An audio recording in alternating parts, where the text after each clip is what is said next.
Start streaming. This is weird. Not used to this. I still can't see you. Yeah, you're not going to be able to see me via Skype. Okay, that's fine. But I can give you the link to the stream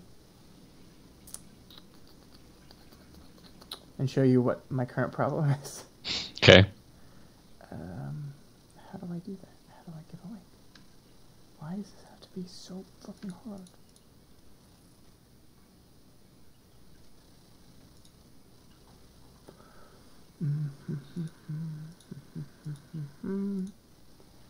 Why does everything have to be hard? Well, if our technician, Rebecca, had done her job, then Okay, so I just sent you the stream, and you can see what my current problem is. okay, let's see. Gotta do this thing. Push that. And the fact that you're delayed by like 45 seconds. Well, that's normal. Oh, okay.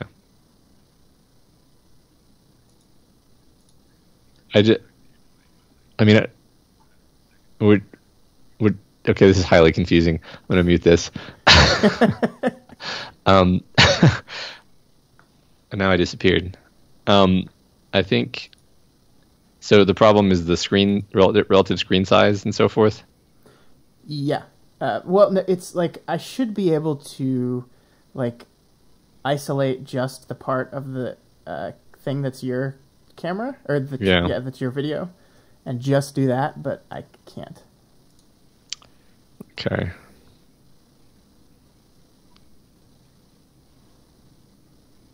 Is this live? No one else can see it, but Okay. yeah, it's All right. live.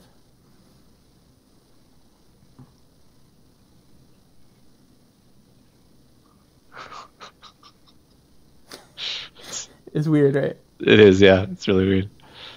Especially the delay, because watching yourself a few seconds delayed makes you super self-conscious. Oh, yeah.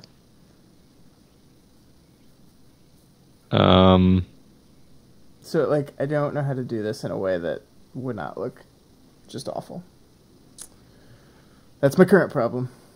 Yeah, I'm wondering, I mean, if I had the software, I could play around with it. I'm basically stuck just being like, have you tried clicking? I wonder if you can...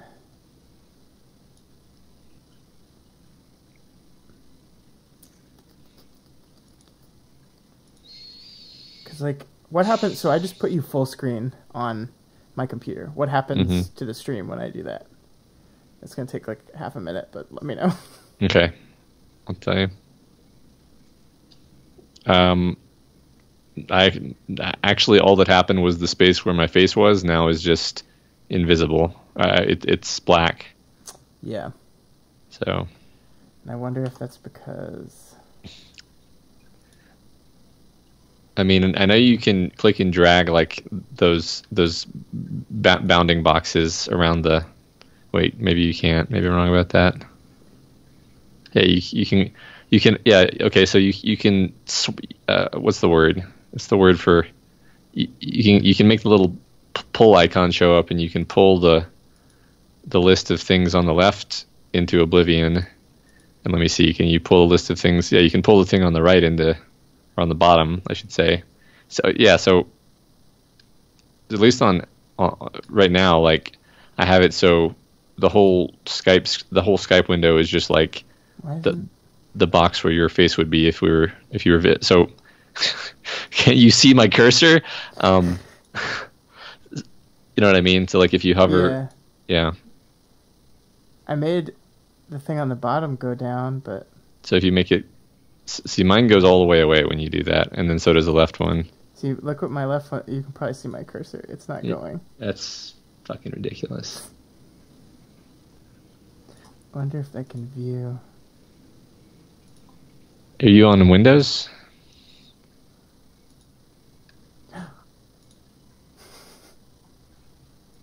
Because mine goed away. Wait, what? I mean, mine did it, so I'm wondering if you're on Windows or what.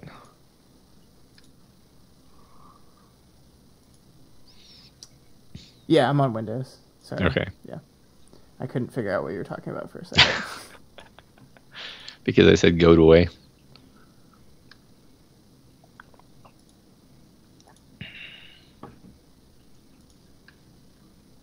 But, like, see, I think there's got to be a way. I guess I can just put you here in the corner.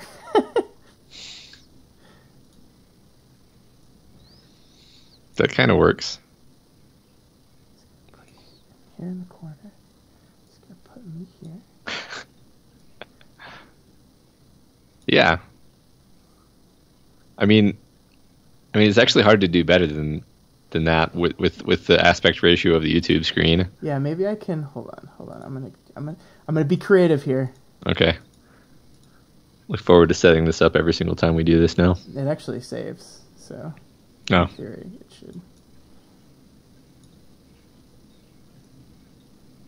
Oh, that's cool. I don't know if you did that on purpose though. Oh, I get it. That's cool. I like that. Except the dimensions are not really working properly. Just trying to black up your ugly thing. Yeah. That's great. I'm just gonna chop off the top of your head. Oh, there you go. No.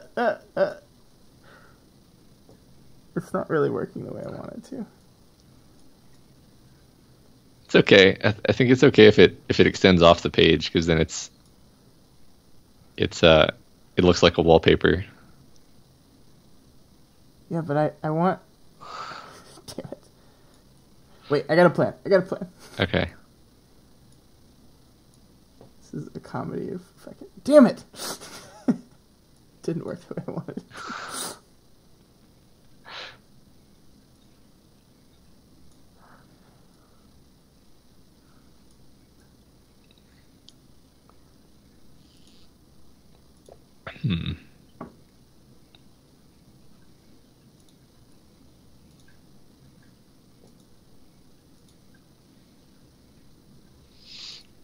Just waiting for the me in the picture to do something different that I didn't actually do. Wink at me meaningfully. Yeah.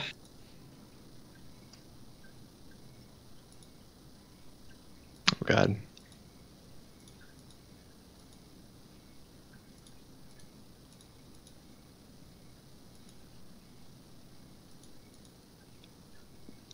So I now have an aquarium in this room. So have you heard any sounds up until now? No. Okay. If you did, then I would just turn off the motor, but since you don't, I won't bother. Okay.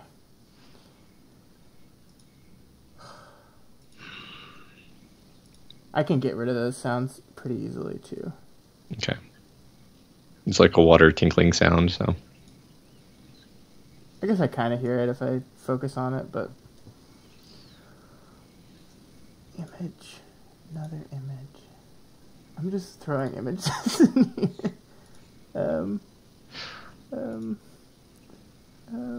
Just the PC. Desktop.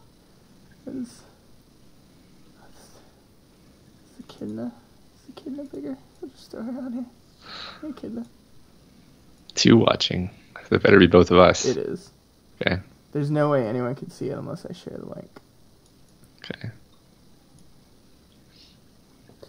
Okay, it's a thing.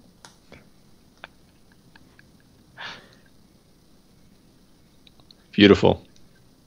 There's still kind of a delay in your audio and video, I think. Is there a delay in mine? You I guess on? you can't see me on Skype. So. No, I can't see you on Skype. I mean, I think the video is always delayed because it takes longer to process, I think. Yeah, that's true. I'm fine. I mean, I'm just gonna get rid of this, and I'm only gonna pay attention to the audio anyway. Yeah. I hope. Does everything screw up when I just moved off the page? Did it mess up everything? I guess you got to wait like 45 seconds. Yeah, I'll tell you. I'm watching you ask me the question now.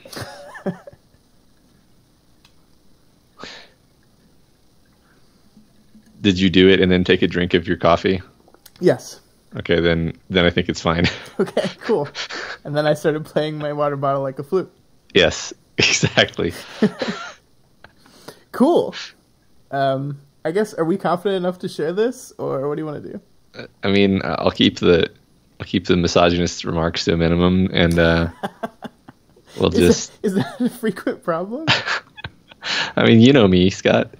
I mean, the only bad thing that could happen is somewhat like a kid could wake up. That's always possible. Katie could come home, but she'll see that I'm doing this and not come in here. So I don't think that anything's gonna happen. yeah. I mean, yeah, no, I think it's fine. At most, maybe I'll go close that door. I'm going to do that now.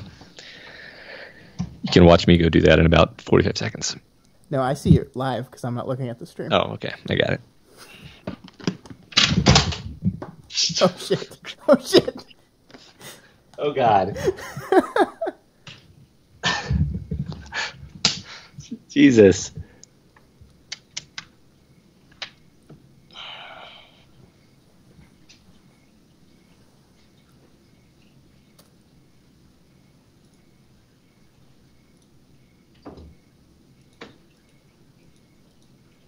No, get out of here. Get out of here. Go. Go. Go. No, get out of here. Okay, fine.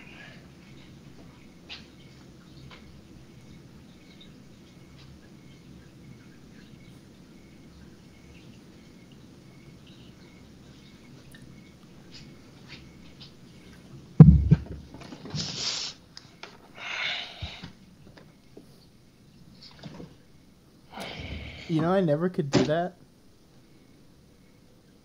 I can't do that. It's the eye thing. I can't do it. It's my Kate identity. So I had to leave the door open because the cat's in here and she's gonna try to get out. You just break your arm. You just have to break your wrists once, and then you can always do it. I don't want to do that. Okay, well, I mean, this looks decent. I wonder how it sounds. I had to crank up the volume because it was really quiet. Yeah, I can tell. Is that going to affect the? It's not going to affect the recording at all. Let me. Okay. Let me. No, I'm not going to do that. It's fine.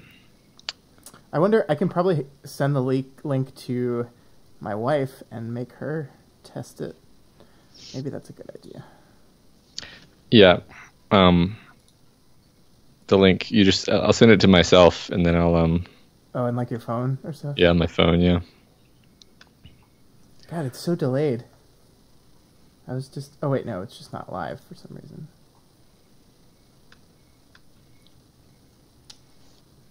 That's not it. Do you need me to... No, for some... Oh, I get it. I didn't copy... It wasn't in my clipboard.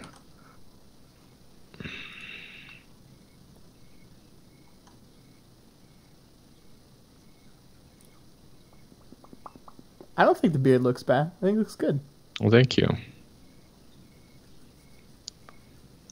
Mine is itchy tonight because I didn't put any oil on it today because it was the day off.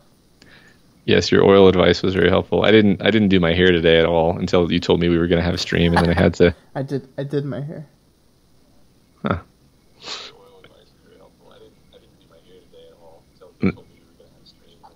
Yeah, I mean, it looks good to me. How does the boxes look? I mean, I know it's pretty rudimentary, but fine. It looks fine. I mean, it's charming.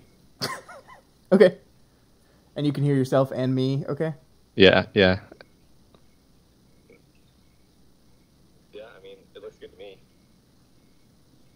Yeah, our voices are balanced. It's good. Yeah. Sweet. Cool. Well, I guess if we are comfortable with it, we can share this with people on the Discord. Yeah. Yeah. I'm not going to be able to respond to them, though, because I don't have to... Actually, I bet I can. I think we probably shouldn't respond to them because it'll... No, yeah, I just mean, like... Yeah. I mean after we start recording. Yeah, okay. Do you want me to do it? Or did you just do it? I haven't done it yet, no. Okay. I'm trying to pop the chat out so I can... I'm going to do it in the... Sorry, I'm announcing now. Yeah, go for it.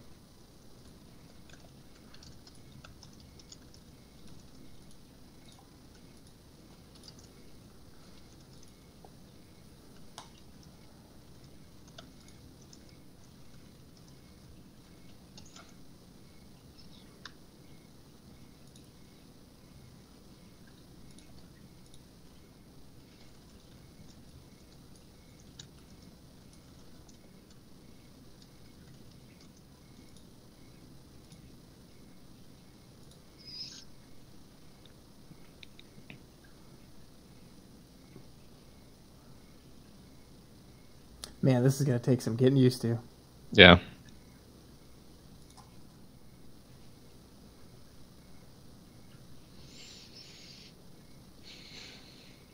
I'm going to try not to be overwhelmingly self-conscious. So is this all like recorded too? Yes, but it will be unlisted and we can delete it or not, whatever. Okay. Hey. Hello. Brent Brent. Clements. I don't know how much of a delay is here, but there's a delay. Yeah. Man, now like when I drink from my water bottle and cough awkwardly while I'm muted, yeah, everyone's gonna be able to see it. Yeah, everyone's gonna be able to see me reading on my phone while you're talking. Just kidding, I don't do that. What the fuck? No, that wouldn't work. Okay, well, I guess we can get started. Yep. Okay. We have, so I added the mailbag announcement to I put an announcement section in. Yeah, I read through. Okay, and what was I going to say? Do you want to do the Houston stuff since you live there? Were we going to do that at the end or the beginning? Oh yeah, you already wrote that. I put it at the beginning because I think more people listen to the beginning. Yeah. So. Sorry, I'm looking for. Yeah. We didn't really decide exactly what we were going to do, so I guess I'll just mention that we're going to do something. Yeah. Yeah. Okay. I mean, like, I don't think we picked a charity yet, but no. I think we're going to do one that's, like, direct to the people, right? Not like... Yeah. Not like one of those big ones. So, yeah, I'll chime in. Okay. What else? There was something else I wanted to say. Oh, well, I guess we don't have to talk about it. We can talk about it later, but... We're going to have to do a double recording week coming up here. Right. Not the mailbag week, but the one after it is that Wednesday is when I head to Fantastic Fest. So, okay. Basically, I think I'm going to read the next interlude or arc this week anyway. Even though we're not doing it next week, I'm just going to read it anyway, and then we can start prepping and then have a double record session or something. I don't know. Yeah. That sounds easy. Okay. That's all I had. I'm going to have to not talk with my hand in front of my mouth, which is going to be weird. And I'm not going to be looking at the camera, so... Yeah. We'll have to put upon our loyal listeners to tell us if this works at all. Because we're not actually going to be looking at the stream. We're just going to be doing what we normally do. Yeah. When we do like our streams for the book club and stuff, we will be more interactive with y'all. But since we're just recording as usual and just adding this as like a bonus for patrons, we're basically going to ignore you the whole time. Yeah. All right, I'm good to go. Okay, so am I. Let me let me silence all the noises.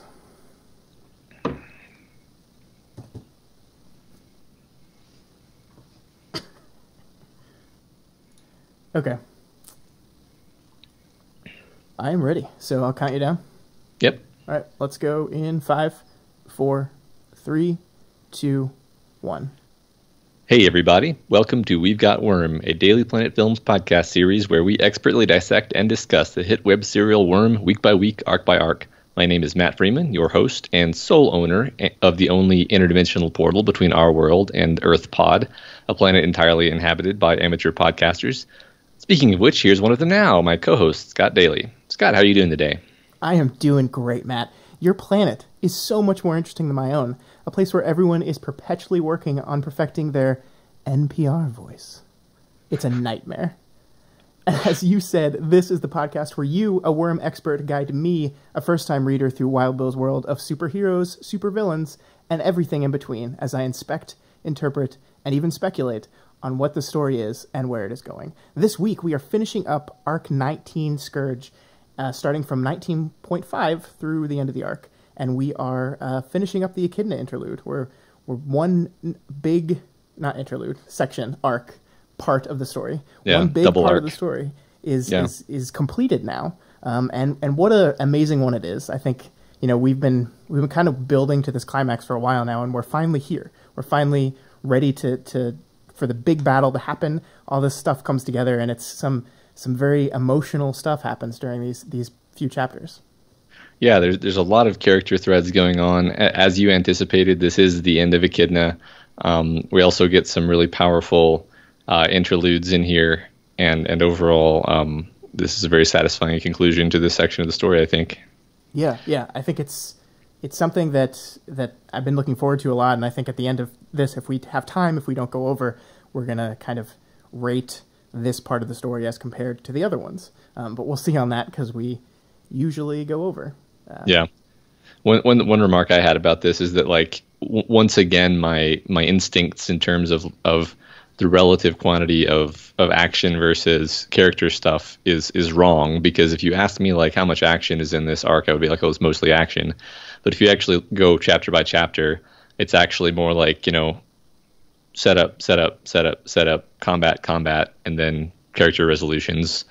And so I'm always surprised when I actually go back and look over the chapters and remind myself of what happened where, because it's just for whatever reason, your mind kind of amplifies certain things. Yeah, and one of the things that's weird kind of about the fact that we had to divide this amongst two different episodes is the first half of this arc was all that setup.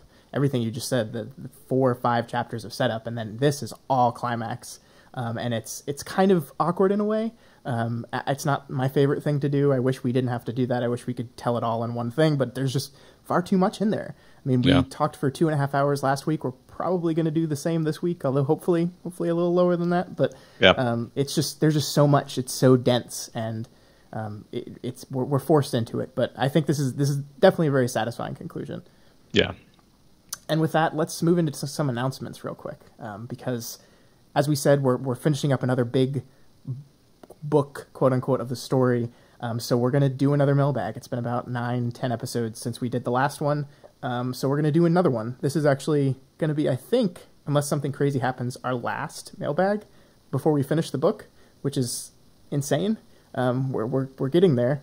But so after this episode, send in all your questions. Send them on Reddit. You can email us at gotwormpod@gmail.com. We also have started to attach a schedule for the rest of Worm to the show notes. So if you want to see what weeks are going to be what chapters, you can go to that schedule and see that all written out for you. So get in your questions. I like the mailbags a lot. And we have something else we're doing with the mailbag, which we'll share at the end of the episode, I think, right? Yeah. Stick around, and we'll announce that. Yeah. Another thing we're doing is the Daily Planet is going to be donating a bit of money to the Houston relief efforts. I'm from Houston. I lived in Houston most of my life. I'm honestly pretty been out of shape about what's happened to my hometown. And Scott and I kind of agreed that we have to do something, so we're gonna give what we can to one of the kind of more direct action charities on the ground there in Houston.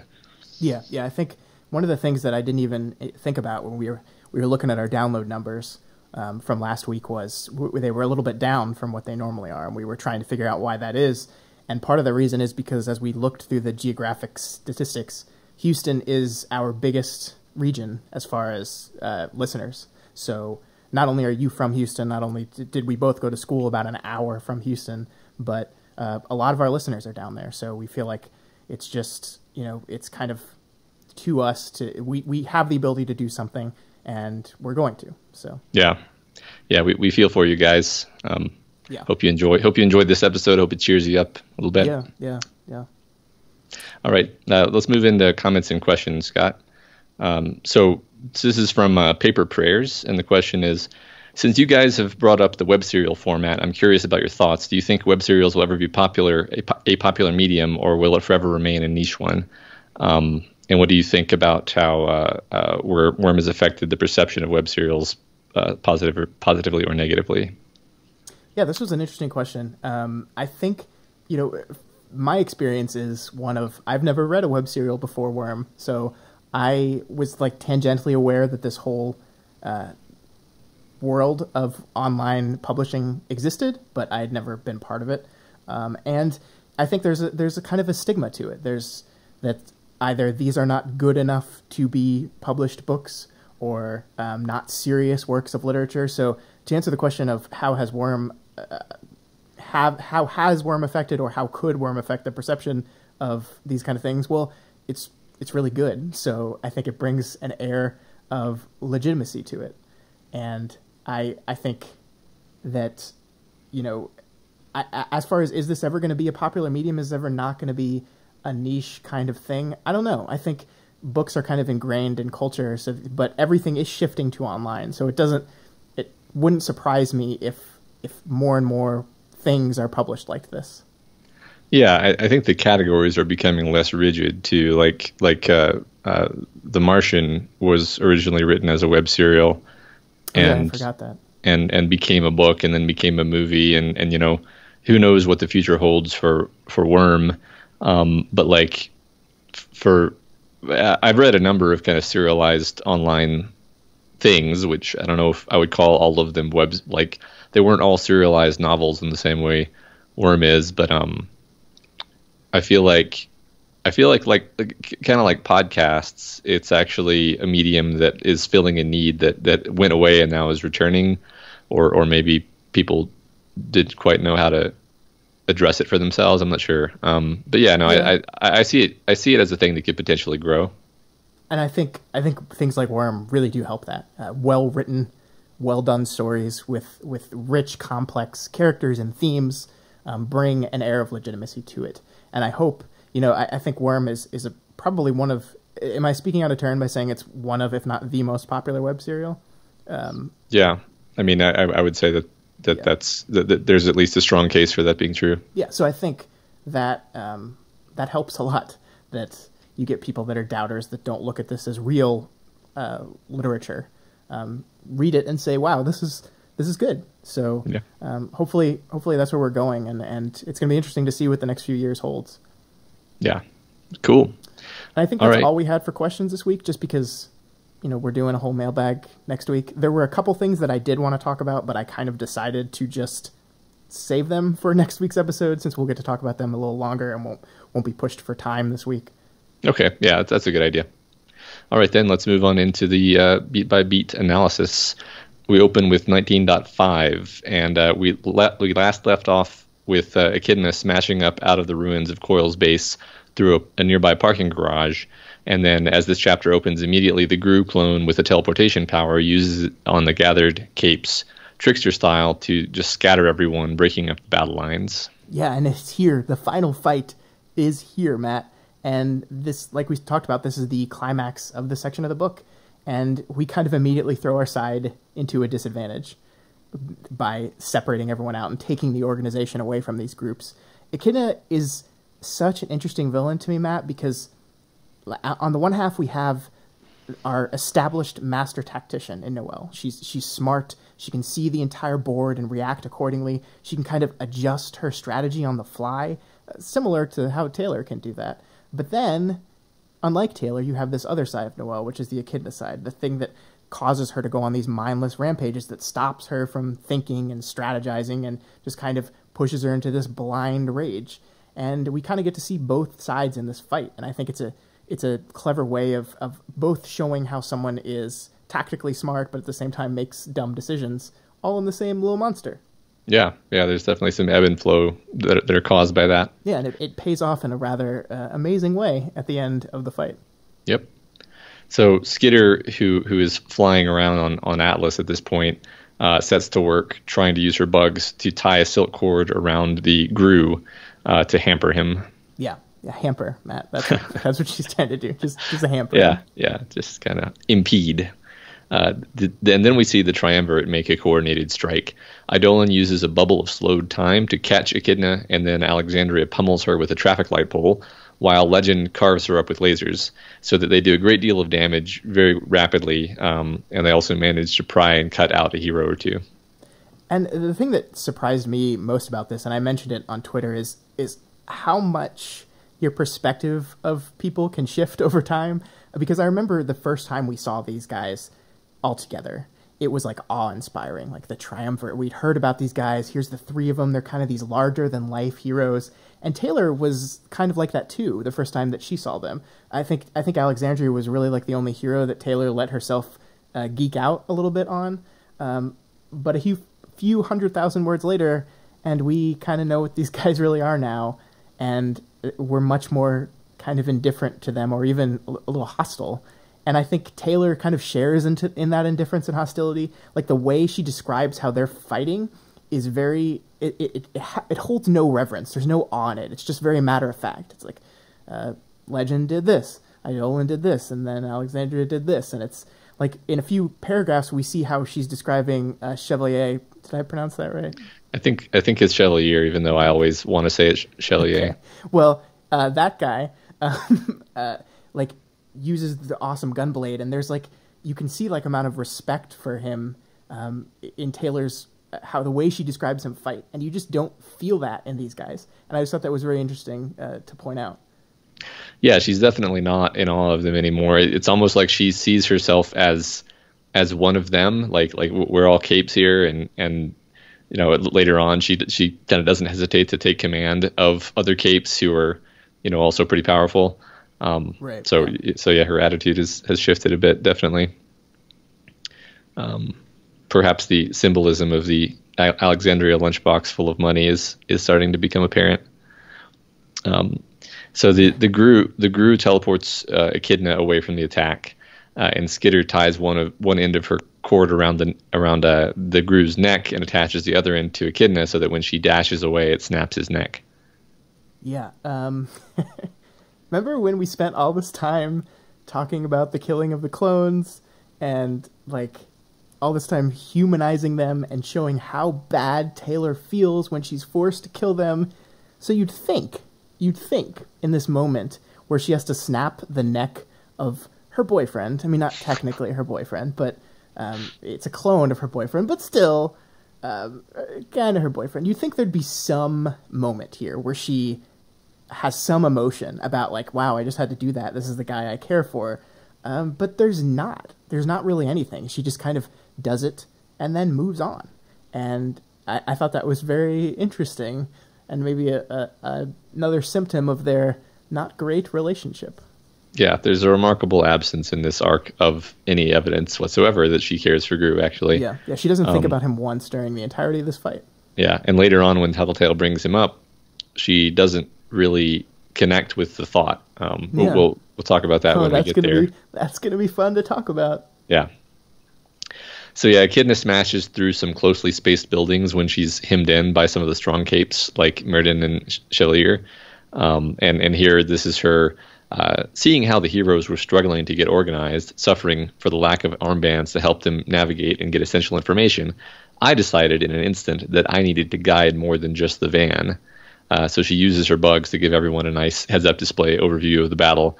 So she's now unconsciously updating all the arrows that are pointing at the key players on the battlefield while unconsciously controlling Atlas.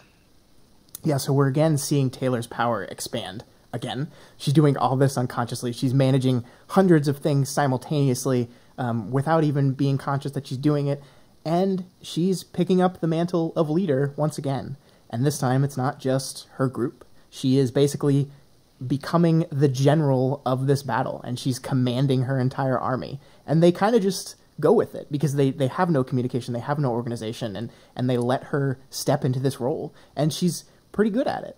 Yeah. And so what we see here now is that Echidna has her army, and Skitter has her army, and these two armies battling against each other.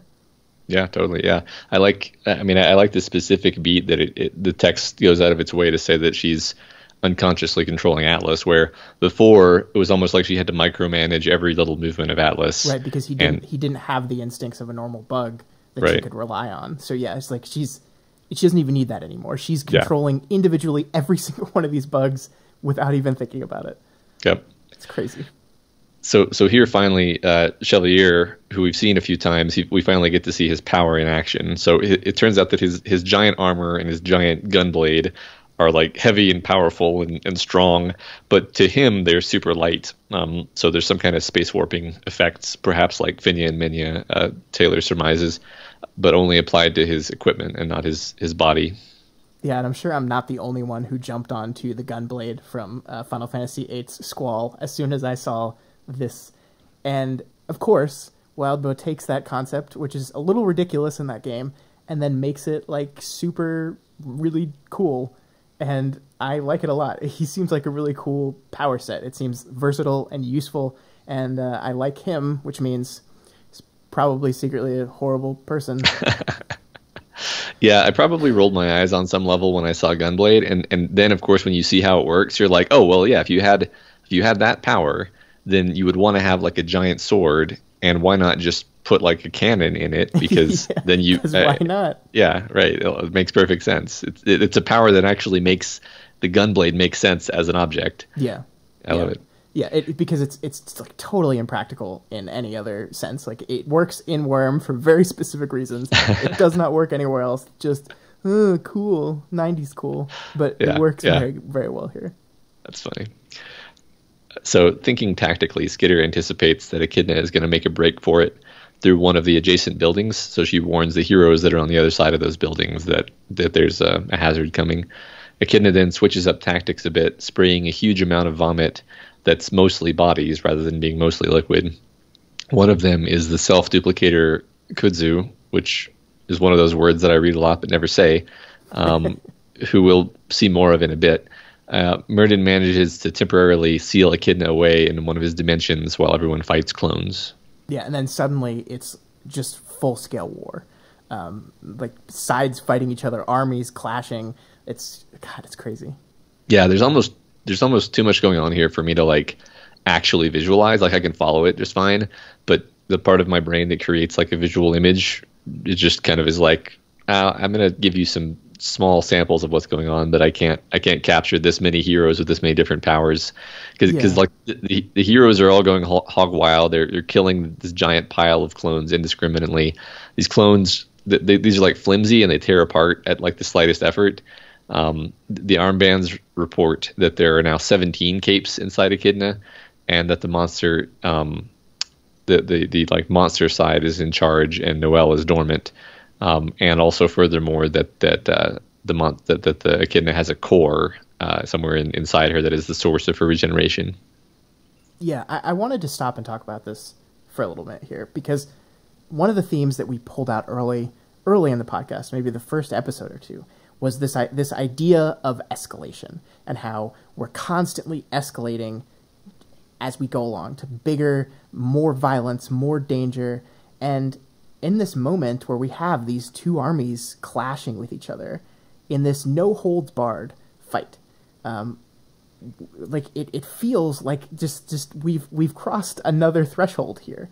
Like it makes me think back to the moment where you said, and I think you were correct, that Bakuda killing her henchman was this point of no return moment where the book escalated to another level, and that was just a bad guy killing one person, and now we're here, and like we've escalated from there. I know we had the Leviathan attack where a bunch of people died. We've had the terrible things the Slaughterhouse 9 did, but and then we even had Taylor, choose to end someone's life. But despite all that death and destruction and horribleness, we've never really had this full-scale like army versus army war where everyone's just, no one's holding back, everyone's going full tilt, and it's just like it's war. Like I've used that word a few times now. This is just literally a battle, in a war, and people have superpowers, so that's as terrible and gruesome as you would imagine it. Yeah, and I think Alexandria is going to be the one who kind of points out to us, like, no one can know that this is a possible thing because this is such a horrifying idea, really. Right. Like it goes against everything that the Protectorate has been trying to do, which is to play down the existence of these parahumans being a threat to the survival of the planet. And Yeah. in that kind of form, it absolutely is. The level of destruction these guys can reap on each other is like shocking. Yeah, right.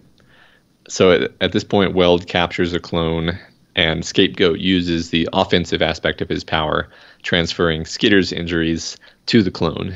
Which completely debilitate the clone like, right away. Which, I mean, you have to remember that Skitter was walking around with these injuries for days, and one person gets them and is like, "Oh fuck, I can't handle this." Yeah. So it's this really interesting kind of beat about Taylor and maybe her skill at compartmentalization at this point, that she uses her bugs as a way of just not like as shelving the pain away, removing it. Like if it hurts, I go into my swarm and I just don't have to worry about the other senses I'm feeling. And there's a moment in here where she literally just does just that.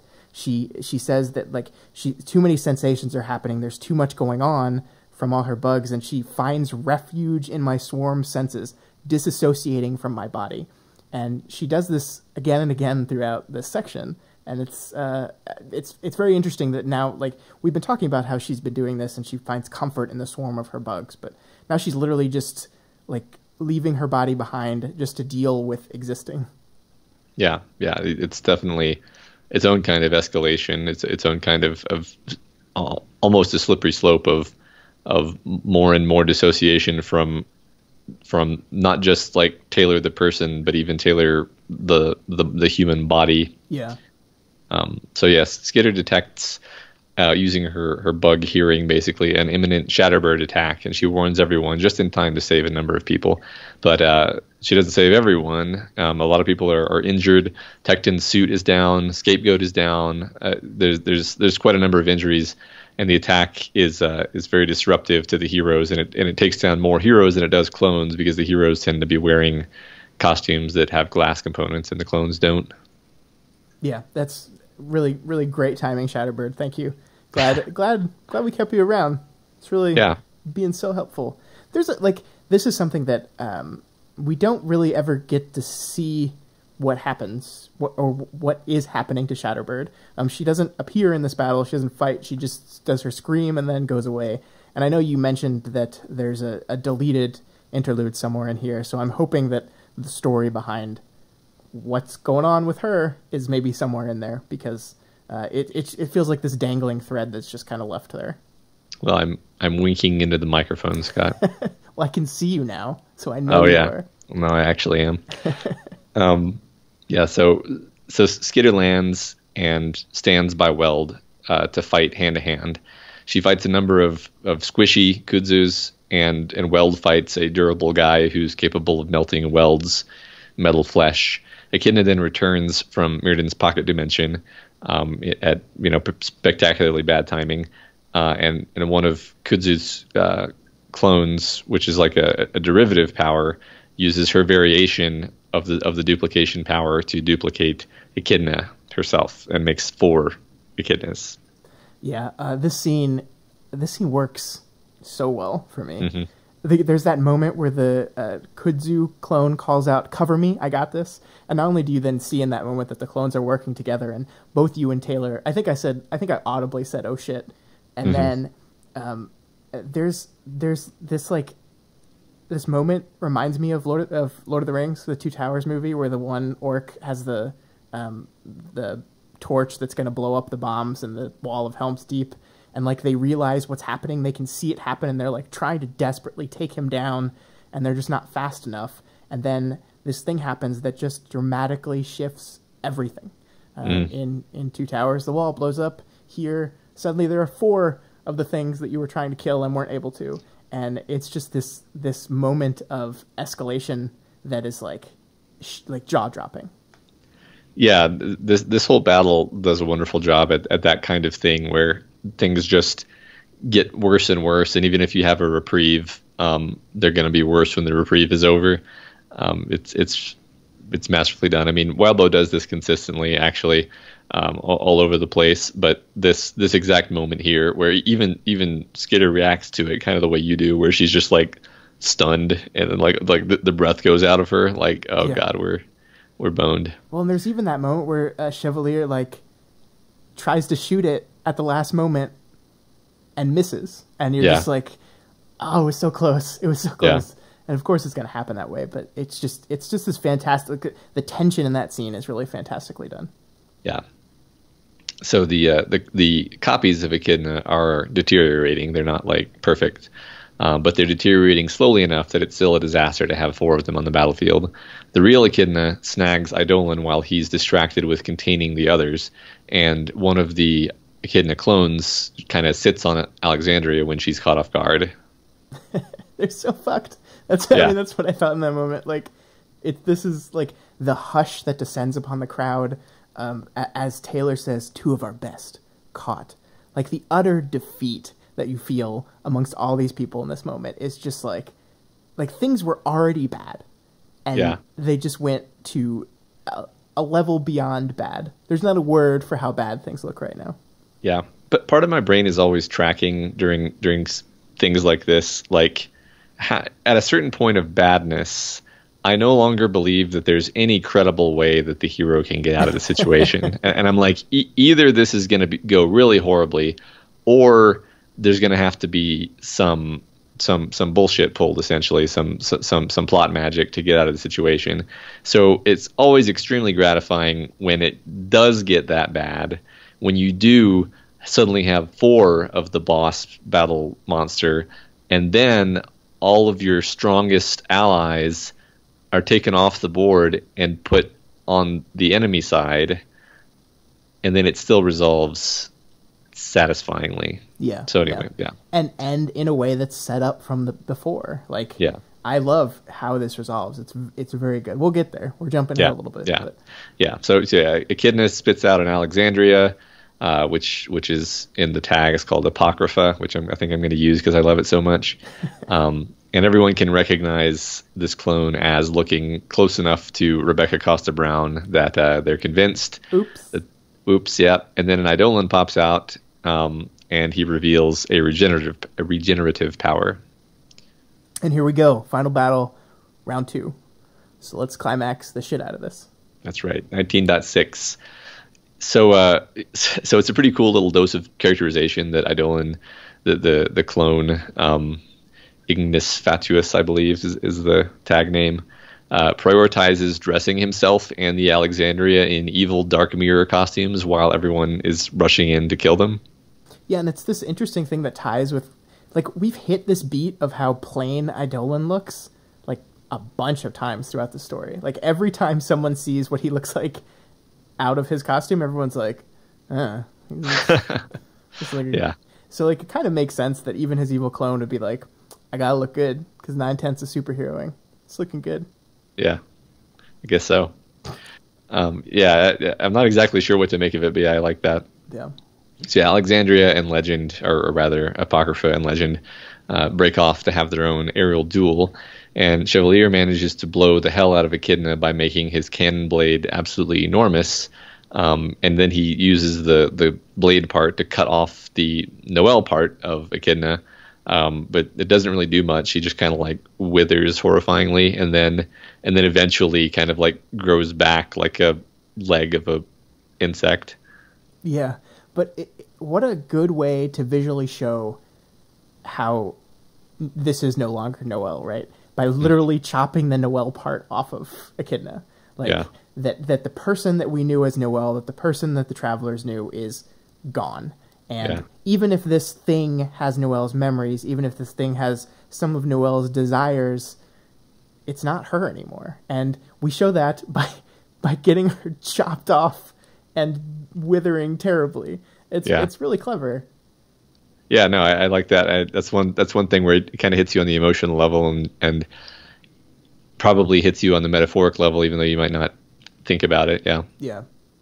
So the Eidolon clone selects an aerokinesis power capable of creating a vacuum over a large area. Skidder orders Rachel to move the wounded out of his range so they don't suffocate. And there are a few beats here emphasizing how people are freaked out to be picked up roughly by her giant monster dogs. Yeah. This is interesting for a couple reasons for me. First of all, Rachel just follows Taylor's orders without questioning now. And Rachel is the type of person that likes to be in the action. She wants to fight. She doesn't want to be resigned to heel duty, to be the ambulance, I guess. and she just does it. Like she just like she's even it even says she's in the middle of like taking on this pack of clones, and like as soon as she gets the order, she immediately breaks off and goes and follows Taylor's order. So it's just like where this relationship is now is like so amazing, and we're going to see another great beat showing how strong this relationship is now in a bit. But the part I like the most about it is that Skitter, in order to comfort the people freaking out about the giant dogs picking them up, talks to them in her creepy swarm voice that says, "Don't worry, it's just for evac." And that's just like, so you have a giant mutant dog picking you up, and then creepy bugs speaking to you, telling you it's fine. It's just like, these guys can't not be terrifying, even when they're doing like good things. It's just really funny. I know. I love the fact that they're the horror movie team. Yeah. So Skitter thinks about the fact that even though a relatively small fraction of the heroes are actually injured, a larger portion of the heroes are taken up with transporting and tended to the injured. Yeah, which is a great way of showing like what the distinct disadvantage of being a hero is when you're in these kind of fights. You have to help people. Like you can't not. That's part of being on that side. Side note: this is how you make Superman interesting, movie writers. You don't like have him just fight someone equal to his power. That's boring. You have him constantly having to save people while also still fighting someone that's equal to his power. That's more interesting. Do that. Stop with the stupid fighting. No one cares seeing two indestructible people punch each other. It's boring. Yeah, but Scott, they destroyed Metropolis, and that was really awesome. No, everyone wanted to see that. We have to show Superman murder someone because we need to see how he learned that murdering was bad. Fuck you, Zack Snyder. All right. So Meriden and Eidolon end up dueling, and it's pretty cool actually. The fight is spread out over a few paragraphs and interspersed with some other stuff. But despite several people, including Regent, trying to lend a hand, it ends with Eidolon murdering Meriden. Yeah, what a sad moment. And that Regent was in there at the end, like trying to help him. Like, it's such a great moment for Alec. It really is. Like, yeah. I know that it doesn't work, but he tried. Like, he saw these people fighting and he stepped in to try to save someone. And for this person that seemingly doesn't know what emotions are, doesn't understand normal, like, social conventions, to step in and do that is just really wonderful. And I like him so much. Yeah, he's got a lot of issues, but man, when he is good, it's like it's so great. Yeah, I feel like every Alec moment we get in this whole arc is him being pretty cool. Yeah, yeah. Which is, I guess, an advantage of not feeling emotion because you also don't feel terror. Yeah, as like your team is clearly losing. I don't remember if this was emphasized or if we know this. It's the kind of thing if you don't know this, it's not like a bad spoiler, but it's just like I'm pretty sure Eidolon and Meriden, like I'm pretty sure Meriden was like a what's the word? Like they had some kind of personal relationship, like Meriden like worked for him at one point, so this is like even sadder. I may be making that up too. Oh wow. I don't know. That anyway. I would have enjoyed knowing that in that moment, but that's well, it's possible that I made that up. I mean, but anyway, make up a lot of stuff. It's true, yeah. Well, let's just pretend that that's true so we can be sadder about it. Okay, I am sad. Good. Yeah. So there was one thing I wanted to mention here because there's one moment where like Taylor is like assessing her situation and finds out that all the capes that are standing around her are people she's never met before, and like we're just fully in the fog of war now. Like the strongest capes are dead or taken out of the fight. Eidolon and Alexandria clones are occupied for now, but like this is really where things are at their most dire. Even the people that are left, Taylor's like, I don't know who you are, and that she can't really use them in her toolbox when she doesn't know who they are. Yeah, good point. So at this moment, Gully walks by carrying Clock Blocker, yes. And we have this nice moment. He turned his head toward me. I could barely make him out over the wind. You're still here. What did he mean by that? Was he surprised that I was still alive? That I hadn't run? I wasn't sure how to respond. I said on Twitter, sick burn, Clock Blocker, And I got a few responses from people that were like, what? He's not being mean here. And I was mostly joking. I think Clockblocker here is pleasantly surprised rather than like trying to rile her. He's surprised happily to see that Taylor's still there, that she's still fighting, that she's being part of this when she doesn't have to be. Of course, Taylor kind of sees it as an insult. It's either you're too weak or you should have ran, is kind of what she interprets it as. But man, I love Dennis. I love Clockblocker so much. Yeah, I just like, for some reason, him showing up here, I found this whole battle to just be very like punishing, I guess is the word. Like it keeps getting worse and worse.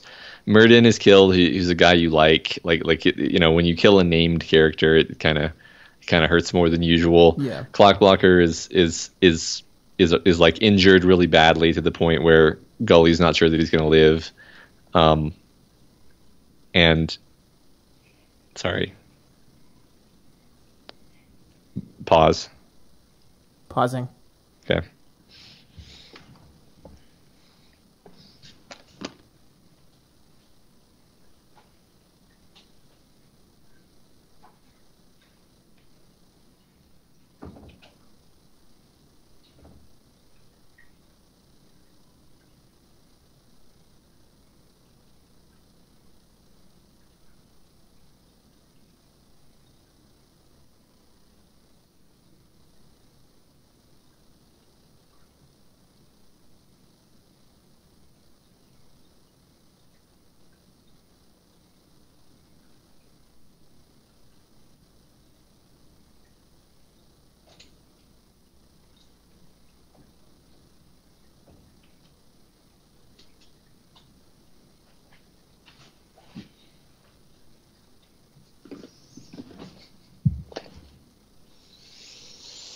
See, everybody, this is the drama that you miss. I know this is what recording is like.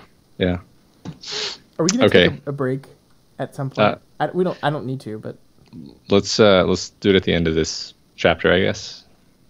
All right, wait, I don't really need to either, so let's do it at the end of. If we need to, let's do it at the end of the third chapter. Third chapter, okay. Whichever number that is. Okay. Okay, go ahead whenever. Okay. Yeah, so it's all like it's really bad. You feel really bad because you're worried. That's one trick that I've seen executed before, where if you kill one lesser named character and then you show one named character you really like Clockblocker, on the verge of death, then you're way more likely to think that his death is like going to happen. You know what I mean? Right. Which I guess is something we didn't even mention here, that like Gully basically says the clock kid is probably going to die. Yeah. At this point, and you're just like, holy shit! Like, and Taylor in this moment like cares and is like trying to like talk him out of death, I guess, or just trying to make him feel better.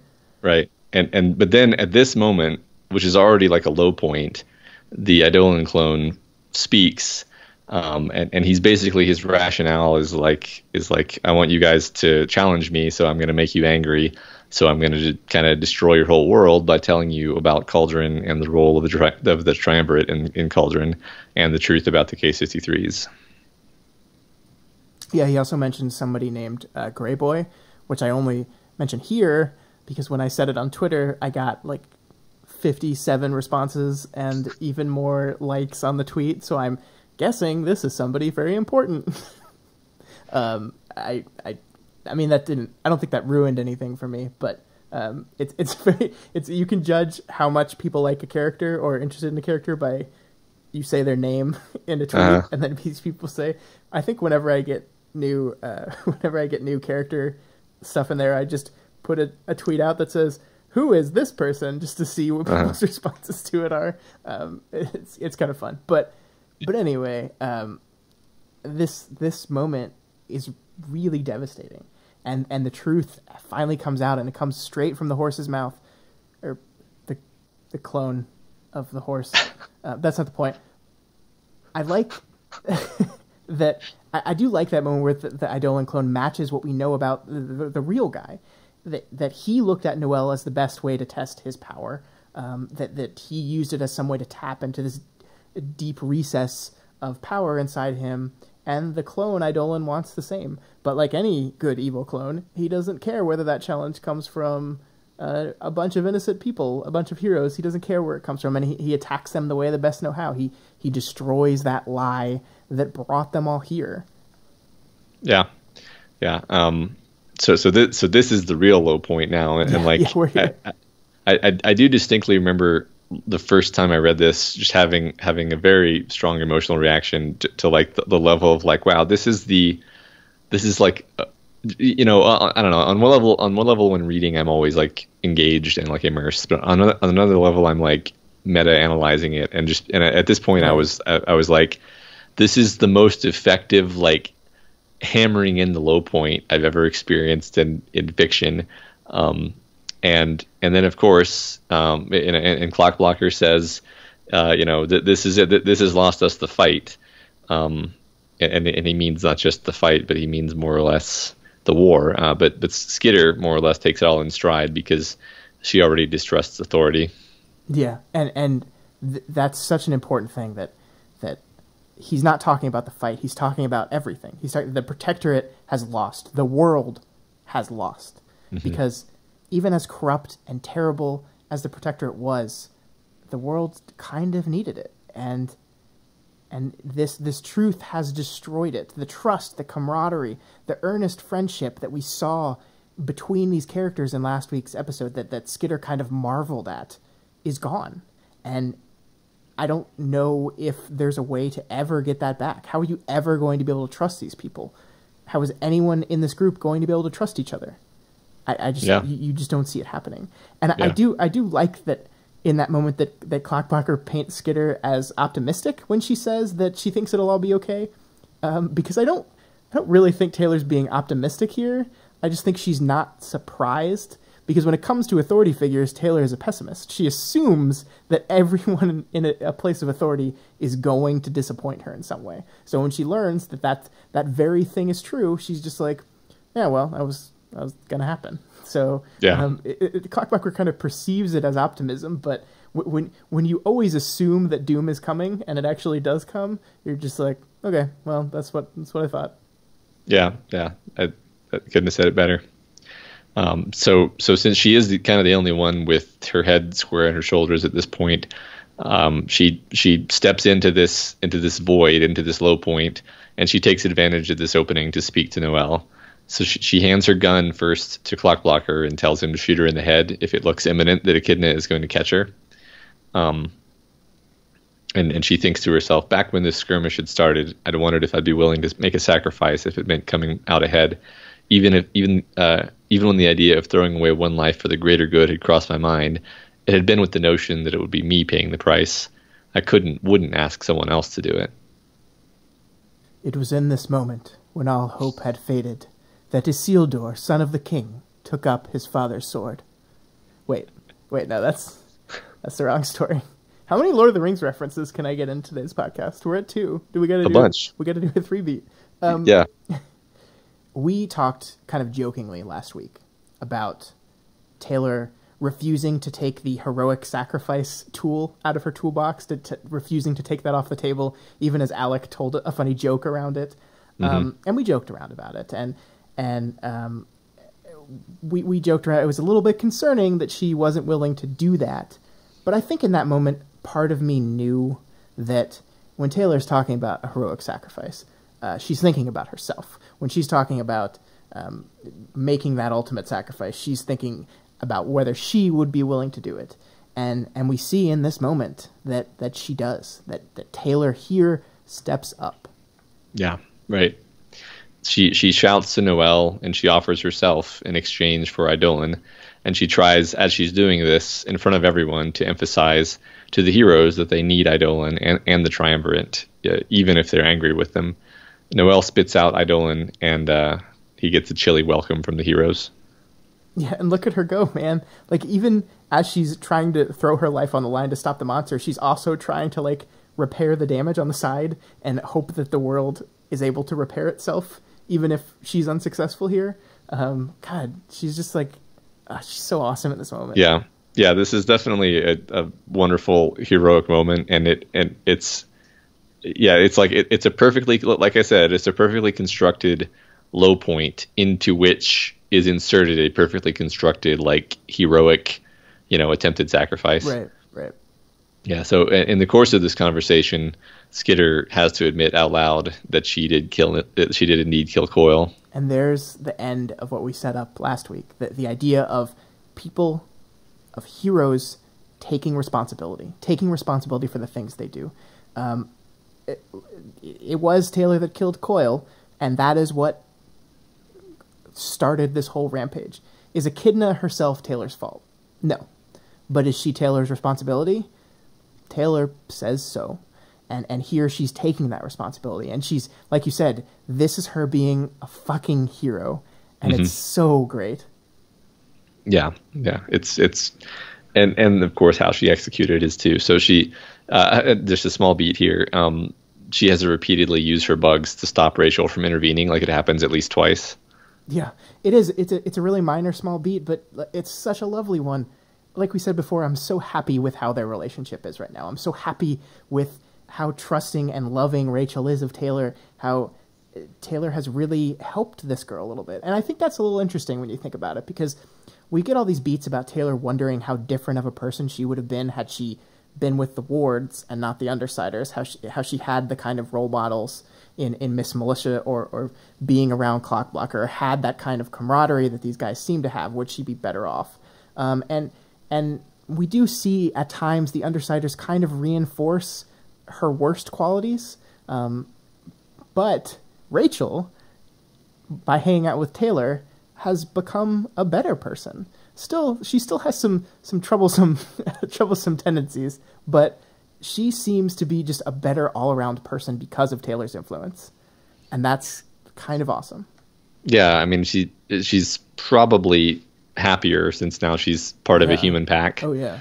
Which is what she kind of needs, and is the closest thing to normal, relationships she's really capable of with her psychology, I guess we can assume. Yeah. I agree. I think I don't remember noticing it before, but definitely this time reading through it, I was a little choked up about these, like Rachel frantically trying to basically stop Taylor from sacrificing herself because she knows she's going to. That's so good. Yeah. So Echidna at this point stampedes toward her, and at the last moment, Skitter tells Clockblocker to use his power, and his power snaps out from the handgun to freeze a strand of silk suspended in the air, which bisects the onrushing Noelle and also immobilizes the Eidolon clone. And then Miss Militia insta-jibs that clone with a rocket. Flicker that is the appropriate. She's even getting good at one-liners. Yeah. Flicker that. I love it. Yeah. This is everything I've wanted Taylor to be from the beginning of the story. Everything that Taylor has, like, every moment we were worried about, is she going down the right road? Is she going down the wrong road? And I'm still really worried about Taylor. I still think she could end up in a bad place. But this is her just being a hero, like standing there in front of that charging Echidna, sacrificing herself, taking responsibility, but also using her toolbox, using her power, using everything she knows. And it's all come together into this one heroic moment. And I've never been more proud of her in this moment. I've never been more hopeful for her future in this moment, that she could get to a place where she could be this Taylor that I love so much. Yeah, I'm glad that we analyzed this, because I ever since I first read the story, I was aware that this scene, like this moment with the spider silk, was just an awesome scene. Like I was like, that was awesome. Like this scene, was so effective and made me feel all the right things, and this is awesome, and I'm gonna tell everybody about this story because of this. But it's like, that's awesome is not an analysis. Like in order, I really like to understand why a thing worked on me, and really the key is, the reason it worked on us is that it's not just this awesome thing where Taylor defeats the monster, like, in a really cool and surprising way. It's that she's doing it in a way that is like a very strong character decision where she's being heroic. She's really, emphasizing those heroic aspects of her character and trying to make that heroic sacrifice that she's been kind of almost preparing for. It feels like. So it's just great. This is one of my favorite moments, honestly. Yeah. And we've moved on from Dinah, right? So Dinah was this one singular focus for Taylor for so much of this book, that everything she was doing, every choice she made was to justify saving Dinah. And we moved on from that. So it would be different if Taylor was willing to sacrifice her life to save Dinah. This is something completely different. This is something that she feels responsible for and something that she has to do. And it's different from that singular focus. And I think that all just makes it more heroic. That she you can twist things to make her responsible for it. You can say that she killed Coyle, Coyle did this, and this all led to this. But really, this is her just stepping up because it's the right thing to do, and that makes it even more of a hero moment for her. Yeah. So the chapter ends out with the heroes descending on the grievously wounded Echidna, and Eidolon, now freed, heads up to help Legend with the Apocryphas, while the Case-53s on the ground separate themselves from the pack. Yeah, and even in this moment of seeming victory, we make sure that we don't lose track of all the consequences of what just happened. Because the chapter finishes with Taylor saying, "I could only hope this divide wouldn't provide as telling as the one that I delivered to Noel," which is great. It's a great line. But also, we're look, things are not going to be the same. We might have won in this moment, maybe, but everything's going to be different from now on. Yeah, and it indeed seems to be. So 19.7 opens up, and Clockblocker, apparently healed now, shows up to chat with Skitter while the heroes pummel Echidna. Clockblocker asks why Skitter didn't alert him of her plan, and she says that she wasn't sure he would go through with it if he knew, or maybe she thought he would give some kind of tell. But really, her reasoning is just instinctive. She just didn't tell him because she didn't trust him, basically. Yeah, and it feeds into her general subconscious lack of trust, and she can't fill them in on her plan because then they'd ruin it.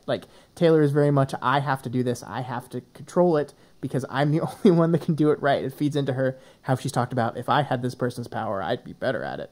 It kind of feeds into that, and it would be a lot easier if everyone just did what she said whenever she said it, and didn't question her ever. And fortunately, Clockblocker did that in this moment. But also, I guess here's when I want to talk about I've become kind of infamous for I don't like when we intentionally hide stuff from the audience. So this moment with her plan is kind of hidden from us just because Taylor's not thinking about it in the moment.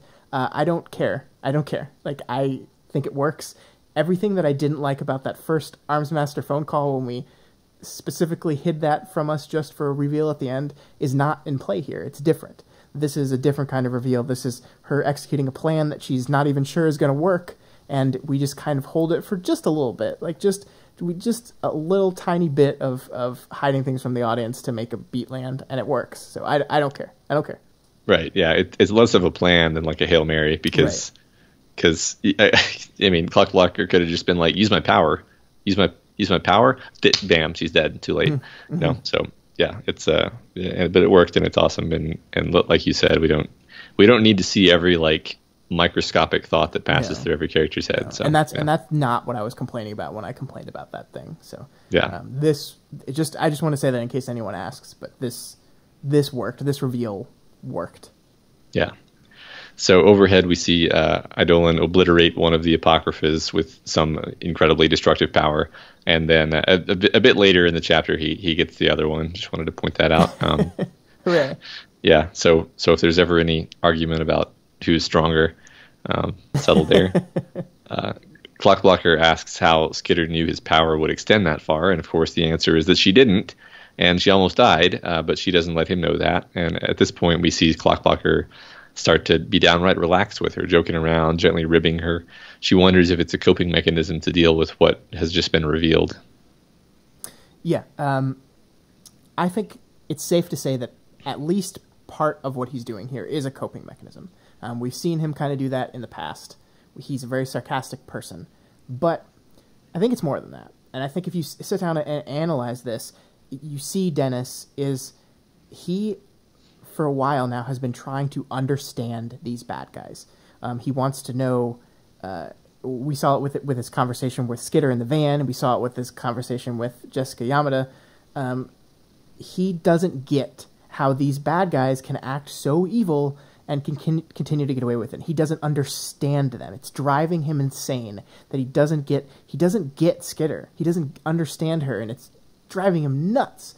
Mm-hmm. And there's a moment in this conversation where Dennis says, so you're not really doing anything that these guys out there aren't. When it comes down to it, you're suspicious of us, just like we are of each other. And he's talking here about, specifically about this reveal that shocked them all and changed their line. But on top of that, I think you can see here that he finally connects the dots a little bit. In this moment, he finally understands Skitter, and he says, you're not really any different from us. And it's got to be this like eye-opening experience for him, that he finally gets her, and he sees her as not so different from any of the rest of them. And it makes him a little happy. And we see that sarcastic old clock blocker return, that now that he has figured something out here. And this could be me just, creating this in my mind, but it feels like that's what's happening in this moment. Yeah, I think he's definitely 100% like humanized her to the point where he's making these connections and empathic bonds with her, because he just on top of what you said and what he said, he just saw her make a really heroic move, and he doesn't even realize how heroic it was, because he's like, how did you know it would work? And the answer is she didn't know it would work.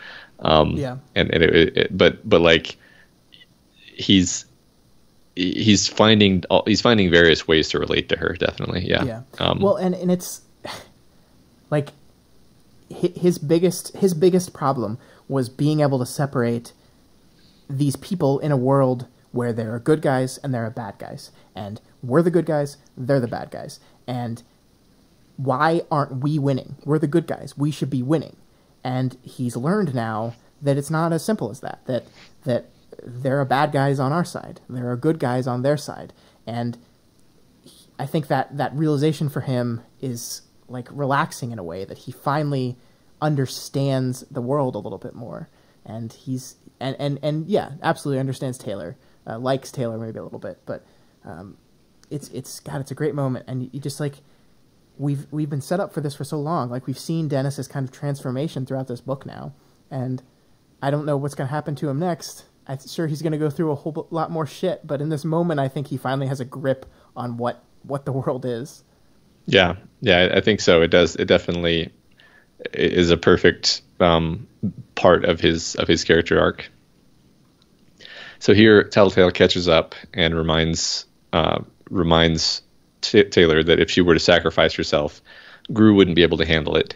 And rather than thinking anything like, oh, you're right, I should think of Gru, and I wonder how Brian is doing right now. She's basically just irritated that she brought this up in front of Clockblocker, and she's like, yeah, he can handle it. I'm not going to use the word that everyone is thinking right now, because I hate that word. You know what that word is. I'm not going to say it. Does it rhyme with bipping? It does. It does rhyme with bipping. But Clockblocker and Skitter... sitting in a tree. It's love. It's love. Yeah. This is a great little moment. Yeah. All right, Scott, let's get our attention away from such things and focus. It's still a giant, unkillable beast. That's right. It's right around the corner. That's right. It's actually right there. So there's this paragraph here. In fairness, she still had something of an upper hand. None of our attacks were slowing her down, not really. She was healing faster than we hurt her, and our side was getting tired, burning resources. We weren't sustaining casualties, but we weren't winning this fight either. Yeah, and I think this is a really important beat, and I think this really ties into what Wildbow's going to do later in the chapter. One of my problems with how all this stuff ends is that I didn't feel, at least on my first read, I didn't feel like we came back to this particular beat hard enough throughout the chapter. There's decisions being made that make sense when we keep the context of, it seems like they're winning, but they're actually still losing. And I think we kind of lose that a little bit as we go through all the complicated things that are happening with the interdimensional portal and what all that means. I think we kind of lose track of that a little bit. But if we keep it in our mind here, the end, how this all ends, makes a lot more sense, and I think works a lot better. But we'll get to that when we get to it. Yeah, I mean, there's so much going on. There's this whole side conversation that essentially is starting right now, where Tattletale explains to Skitter how Labyrinth is going to sort of find the right dimension, and Scrub is going to knock a hole using kind of a battering ram between dimensions. And we get a good sense of how loosey-goosey her plan really is, or at least in Skitter's opinion it is. And Skitter calls her out on this and explicitly points out that she's cranking her usual recklessness to 11. Yeah. And then she guesses out loud that Tattletale is feeling aimless and unfocused now that Coil is out of the picture. And Tattletale confirms that is indeed part of it, but Taylor is also a part of it, and she can't really just talk to Taylor about it. And also confirms that it's whatever it is, it's partly related to her trigger event. Yeah, and at this point, part of me is very much like, there's a giant monster right over there. You don't have time to have this conversation. But also part of me was like, you're about to bust a hole into another dimension. Maybe we should hash all this shit out before you do that. But I don't know what the right answer there is, really. But there is a moment where Taylor says, that's it, you just need to talk to someone. And I'm just like, Jessica! Jessica! Yeah. And of course, that's like such a foreign idea to Taylor. Like, yeah. Well, why? Yeah. Why would you need to talk to someone? You can talk to me, yeah. Says the person who never talks to anyone about how they're feeling ever. Yeah, you can talk to me, and then she like pilots 14 bug clones doing other things while she's... I know, she's like helping... I think that's a really great beat, that she's helping the other heroes chase down the rest of the clones. Yeah. And she's like, so while she's having this really emotional conversation with Tattletale, she's doing all this other shit. It's so great. Right. And I said that as a joke just now, but I just remembered that later on, when she is like much later in this arc, when she is having a heart-to-heart with Tattletale, she's still like chastising children in her territory using her bugs. Yeah. God, my wife gets mad at me when I'm on my phone while we're having a conversation, let alone having bugs punish people for misbehaving throughout your territory. That's excellent. Okay. Yeah. I mean, I think there's a case that Tattletale, strategically is doing this right now, because if she were to wait, then it wouldn't be possible for various reasons. Yeah. But yeah. So Labyrinth is making a church, which gradually grows in size into a larger tower, and then Scrub steps close enough that his bursts are able to touch it, and the structure turns into a white hole in space. And Alexandria shows up immediately and grabs Tattletale by the throat, but she doesn't get a lot of support from the surrounding capes. Yeah, I wonder why that is. Yeah. Maybe she's a liar? Yeah. So satisfying. So Labyrinth is able to find Earth Aleph, and the hole becomes a portal. And Alexandria just consistently can't overstate how much she objects to this. She's like, you're putting everything at stake, all of us, this world, even if we ignore the chance of our very first interdimensional war. But Tattletale just kind of ignores her. She tries to convince Faultline that she should tell Labyrinth to leave the portal to Aleph open on the grounds that Alexandria is part of the group that created all her unfortunate teammates. But Labyrinth agrees with Alexandria that the scope of the risks is just too high. Yeah, and so do I. I don't know about you, but Alexandria is a jerk, but she's right here. They have a treaty with this world. They have all these things, and human beings, and that they would abuse this in some way or another. So this could actually result in interdimensional war, and everyone's being really chill about it, except for Alexandria's like, what the fuck are we doing? Yeah, it's like if you had some project and the Secretary of Defense of the United States was like, "No, no, really, don't do that," and you're like, "No, no, I thought about it for a couple minutes, and actually, it's all gonna be fine. Don't be Yeah. such a worrier." And like people are yelling traitor at the Secretary of Defense, and you're like, Yeah, yeah, I mean maybe, but let's focus on this right yeah, now. like really, really, put me in jail after this. Just don't do this thing. Yeah. Whatever. Yeah. So Tattletale and Skitter helpfully pressure Sundancer into deciding to kill her friend Noelle, with Skitter actively stopping Tattletale from mentioning that there are still 5 capes inside her. God damn it. God damn it. Yeah. Half chapter ago, I was so proud of Taylor. I was so impressed with her, and then there's this. Even like Taylor said in that speech about self-sacrifice that she could never ask someone else to do this. She could never ask someone else to sacrifice themselves for the cause. And then she does it like 4 times. Yeah. And look. I know that Noelle wasn't dead. The battle is far from over. I know she was recovering, and it was only a matter of time before things that happened that could possibly result in more people dying. But damn it, Taylor. And nobody calls her out on this. She even notes that like everyone knows that she's lying, but they don't say anything. And it's because all these people see Taylor taking responsibility for it, kind of, in a kind of convoluted way, and by doing that, Taylor's going to take blame for that decision. So not only am I mad at Taylor in this moment, I'm just mad at fucking everybody else in this moment. Yeah, it's kind of a low point for like the heroes. I mean, it's Taylor just had a really great high point, and this is, like you said, it's disappointing, and it makes us disappointed in all these other guys who are standing around, like Miss Militia, and we don't know much about, I guess Legend, assuming he knows about it. He probably does. Yeah. And this is, I think, I can see what Wildbow's trying to do here. We have this wonderful high moment, but we can't, we have to show that, yeah, Taylor just did a heroic thing, but Taylor is a very complicated person, and the negative traits of Taylor are not going anywhere.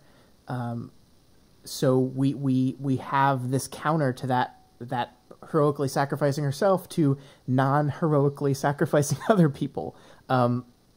But like I was saying before, I think that the thing I worry about is, and the thing I think that maybe this didn't do a good enough job was really set the stage around this and make it seem like that we can't get these people out of Echidna because it's just not possible anymore. The opportunity for that has passed. There's a beat in here where we see Weld climb out of her with 2 people, and there's still 5 in there, and then he just stops and doesn't go back in, and Taylor notes that he's not going back inside her.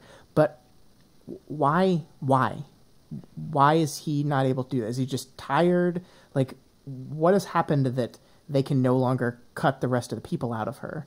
And I don't think that's hit enough to really make it seem like that we really don't have a choice here now. That this is unfortunately something that we're going to have to do, but I don't ever feel that, I guess. Yeah, we talked about this a little bit earlier, and I hope I can articulate kind of my reaction to it, because on the one hand, I think I definitely had the impulse that you're describing of being like, I wish it had been conveyed that, oh yeah, we definitely can't get those 5 people out. But then part of me is like, well, this is Worm, so we're always exploring kind of new territories of gray area. So what if it's there's a 30% chance we could get those people out, and that's just like a guess. That would just be, I don't know, Weld or Skitter or Miss Militia's guess.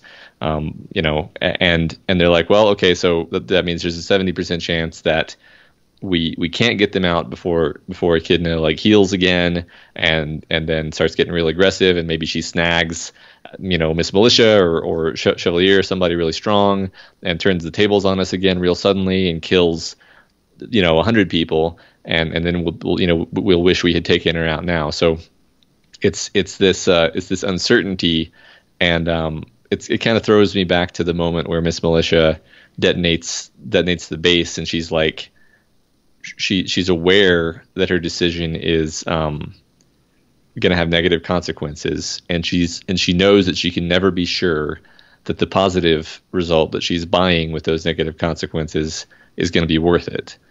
She can never know that. So she's it's gonna be eating at her for the rest of her life, and she still makes the decision. And that's another thing that's happening right here.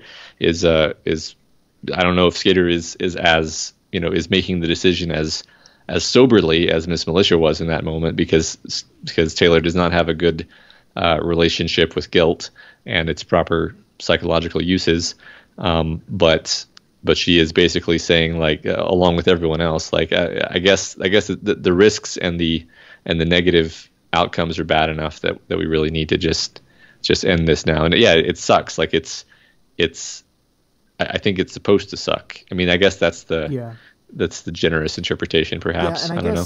I think that's fair. I think that's really fair, and I think it's me attacking the writing because I wanted this to be more black and white. I wanted, because I'm in this moment of, I'm so proud of Taylor. I wanted this to feel like this was the only option, and therefore I could remove it without my happy feelings of Taylor being damaged. But yeah, I think you're right that in this moment, there's no way of knowing. There's no way of, Weld's tired. Weld's exhausted. Carving into someone's flesh is exhausting. He's having, I'm guessing he's having to use his power in some way, like his power not like bypassing the Manton effect or being nullified of Echidna's grossness might exhaust him in some way. And we don't need the specifics of that, but just, you're right. In this moment, we're never going to know. We have to make a decision, and we do it.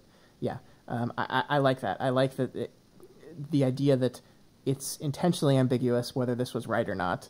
And it just bums me out. It just really bums me out. Yeah, me too. Yeah, I'm exactly where you are. So then Alexandria, swoops in, holds Noelle in place, and Sundancer wipes her out with her son. And then, without saying another word, Sundancer takes off her costume right then and there and walks back into her home dimension. And the other travelers follow, Ballistic coming last, but not before confirming that Trickster is in custody and not coming back. Yeah, poor Mars. I like that detail of her taking off her costume at the end. That she, like, the ultimate symbol of she's done. She's done with all this. She's done with being a cape. She's done with this world. She's just done. Yeah. And hopefully she can live a happy life over there on her planet. I don't know. I think maybe just these people being over there could cause some shit to happen, because we've seen that the cape powers don't need to be genetically transferred, that just being around one of your offspring tends to switch them over, or even your siblings, because I think that happens with Gru and Imp. But so maybe just their presence there could really royally fuck things up. But at least in this moment, you hope that she could find her happy ending, because this is it. Yeah. This is the end of the Travelers. Yeah. I will say I was a little disappointed that we didn't get to see Trickster anymore after his decision to ally himself with Noelle. He seemingly kind of just arrested off screen, and he goes away, and it just seemed like there was some drama to be mined from him being there at the final death of Noelle, and then later the death of Echidna, because let's be honest, Noelle's been effectively dead for a while now. Of course, this makes my prediction was wrong. I was wrong. I said that Trickster would die being killed by Noelle. And I know, here's the problem with any kind of criticism that you make in the middle of reading something, is that, Trickster's going to the birdcage. I still think we're setting up the birdcage to have a mass exodus of prisoners at some point. It just seems too juicy of a narrative thing to do. So Trickster could have a role to play in the story to come. So maybe he gets an end later in the story that is a better wrap up to his arc as a character than I saw him having here. So I will fully admit that judging anything like that is kind of off base and wrong. But I just felt like in this moment I was just like, oh, I really wanted to see that, and it's kind of bullshit to criticize something because it's not what you want it to be. I don't think that's fair at all, but that's what I'm doing. Yeah, I don't know. I don't always want to jump to immediate like defense mode, but like I do feel like it's a touch of realism. Like I agree that it probably would have been dramatically satisfying to have him be there and maybe to have him be killed or to have him be involved or some kind of reversal. Because if it feels like there's like a couple threads with him hanging. But I do admire the touches of realism, like how we get how certain big bads like Mannequin are kind of killed in a way that almost feels anticlimactic, but then you're like, no, that's actually good, because I don't actually want all of my narrative expectations to be fulfilled, because then the story is just predictable. So yeah, I mean, you're absolutely right. This is me wanting everything to fit into a nice, pretty bow, this little narrative bow. That obviously that's not always going to happen. So it's I would not call this a criticism, just like I wish this had happened. So I still am super happy with the way all this wrapped up. So that is kind of like just a tangential like string that's kind of hanging there that I wonder what we're going to do with. Okay. Yeah. So Labyrinth then changes the portal to connect to an unpopulated world. And I imagine that at exactly this moment, the travelers realize that everyone around them actually has long frog tongues or something. Sweet Simpsons reference. Oh, thanks. Yeah, deep cuts. Tattletale is just as happy about this outcome because now basically Brockton Bay has direct access to a whole world of pristine natural resources. Yeah, almost to the point where you wonder if this is like what she wanted all along. Or at least like one of the possibilities that she saw that she was hoping we would get to. Either way, this is going to serve to bring Brockton Bay back from the brink of destruction. It just basically made it the most important city on the planet, which is cool for our little city. Yeah. So here Alexandria kind of retakes her leadership role, even though she's wearing a melted metal underwear, and states that no one can know what happened here with Echidna. And she continues to insist, though, everything we did for the right reasons. I understand it's ugly without the context. And in response to this, someone spits in her face. Hey, whose reasoning does this kind of sound like here, Matt? I don't know. I don't know what you're talking about. Someone we know really well? Yeah, I guess, yeah. Kind of. It's only almost verbatim. So yeah, too much depends on the Protectorate, she says. Too much depends on the PR casting capes as the good guys and not as potential super weapons. The world won't survive the next two Endbringer attacks without a cohesive cape community. And she basically concedes that Eidolon and herself as Alexandria will retire from the PRT. And that Legend didn't know the worst parts, so she'll leave his decision up to him. Yeah, and this is kind of the natural conclusion that you get to with that kind of everything we did for the right reasons reasoning. And it's a good example of why sometimes power exceeds the authority it has. Because why did Armsmaster get away with his crimes? Because the world needed him out there fighting, not in prison. And that's exactly why the Triumvirate is going to seemingly get away with their crimes as well, because their power exceeds the authority that's granted them by the government. They aren't beholden to the rules because they're too important to suffer the consequences of them. And we see this in our world all the time, too. The whole banks being too big to fail after the collapse of the financial institutions, they escaped consequences because we needed them. We needed them to operate, and we needed these institutions to survive. And therefore, we live in a world where those institutions can play with any rules that they want, because even when we establish rules for them and they break them, we can't punish them. And that's where the PRT is right now. And it's shitty. It sucks. And I understand why Taylor in this moment is like, fuck authority. It's awful. But I don't know what else you can do in this moment, because they do need these people. They do. Yeah.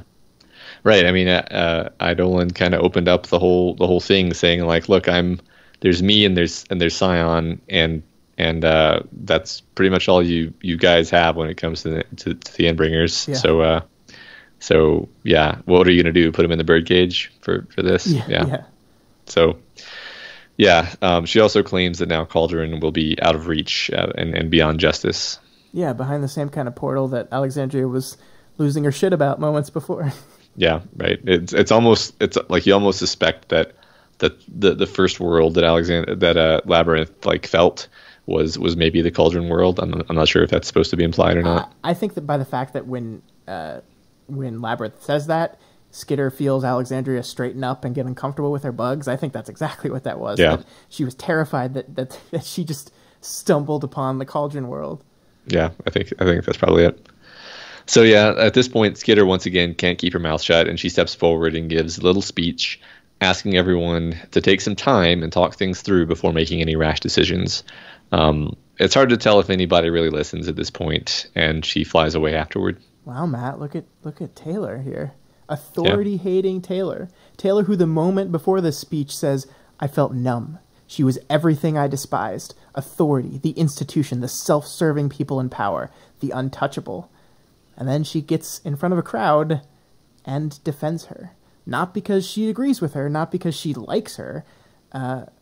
There's a truth at the core of Alexandria's argument that we've talked about here. A truth that Taylor identifies with because it's kind of the truth at her core too, that everything that she's done for the right reasons. And if you take those actions out of context, they look terrible.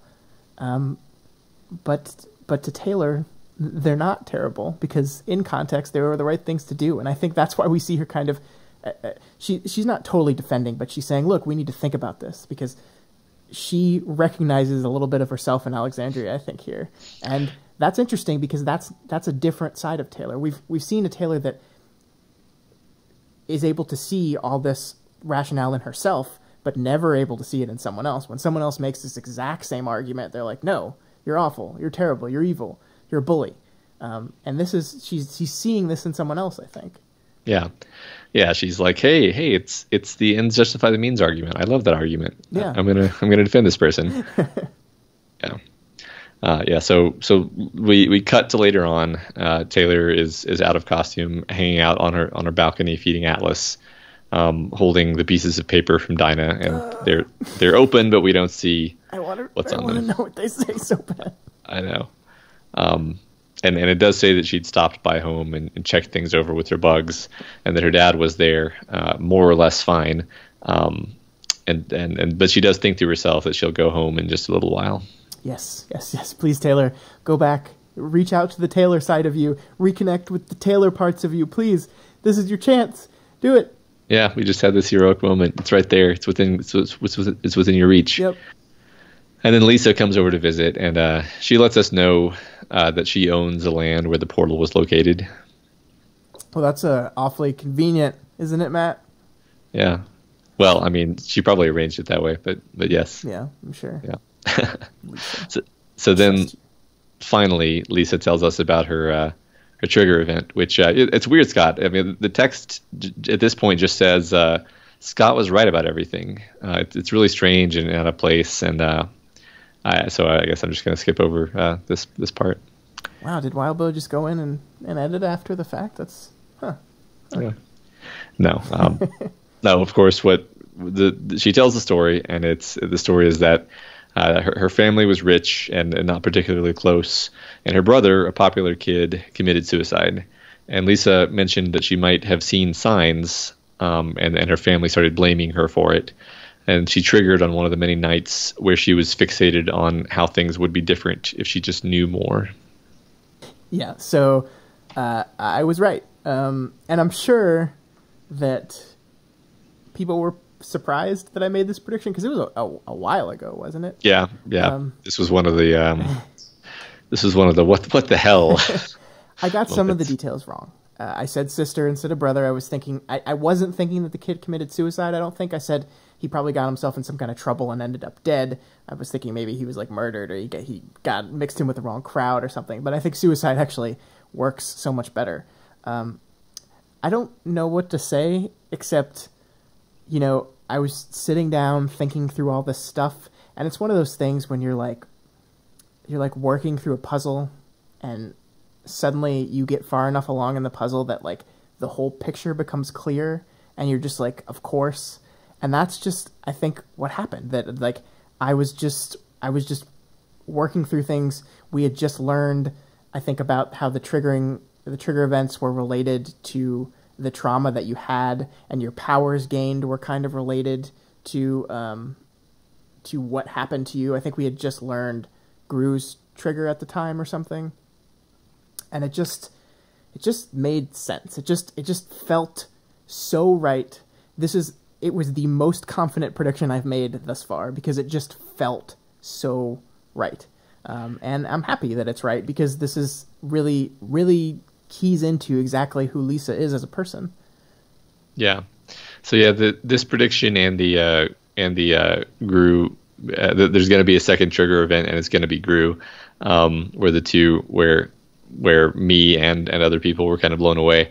But this one in particular, like, on the one hand, I don't think I saw it coming the first time I read this, but on the other hand, on rereads, I definitely notice that it's being set up, that it's totally consistent with everything that comes before it, totally consistent with her character. So if anything, I kind of view it as like, oh, it's a nice like Easter egg for rereads, but really maybe like I should more appropriately view it as like, this is a text that the mystery, this is a mystery that the text has given you the information that you need to solve, actually, and because you did solve it. In fact, you solved it quite a while ago, and everything you saw after you made that prediction perhaps subtly confirmed its correctness. Yeah, it did. It did. So yeah, so that's, I think that's really cool, and just the fact that you nailed this one and a few of the others has made me really kind of honestly rethink how I read, because I'm like, if authors are putting this type of stuff in their stories such that you can solve a mystery that you didn't even realize was a mystery, and I'm not even noticing until like a second or third read through, then I probably need to be paying more attention the first time through. Well, but I mean, the way that we're reading this story is super unique. Like, nobody reads like we're doing. Like, that's true. Like, I reread and reread so many times that like I'm obsessing over every single word. And it's just like, I don't think you're supposed to read this way. So I would not fault anyone for not picking up on any of this stuff.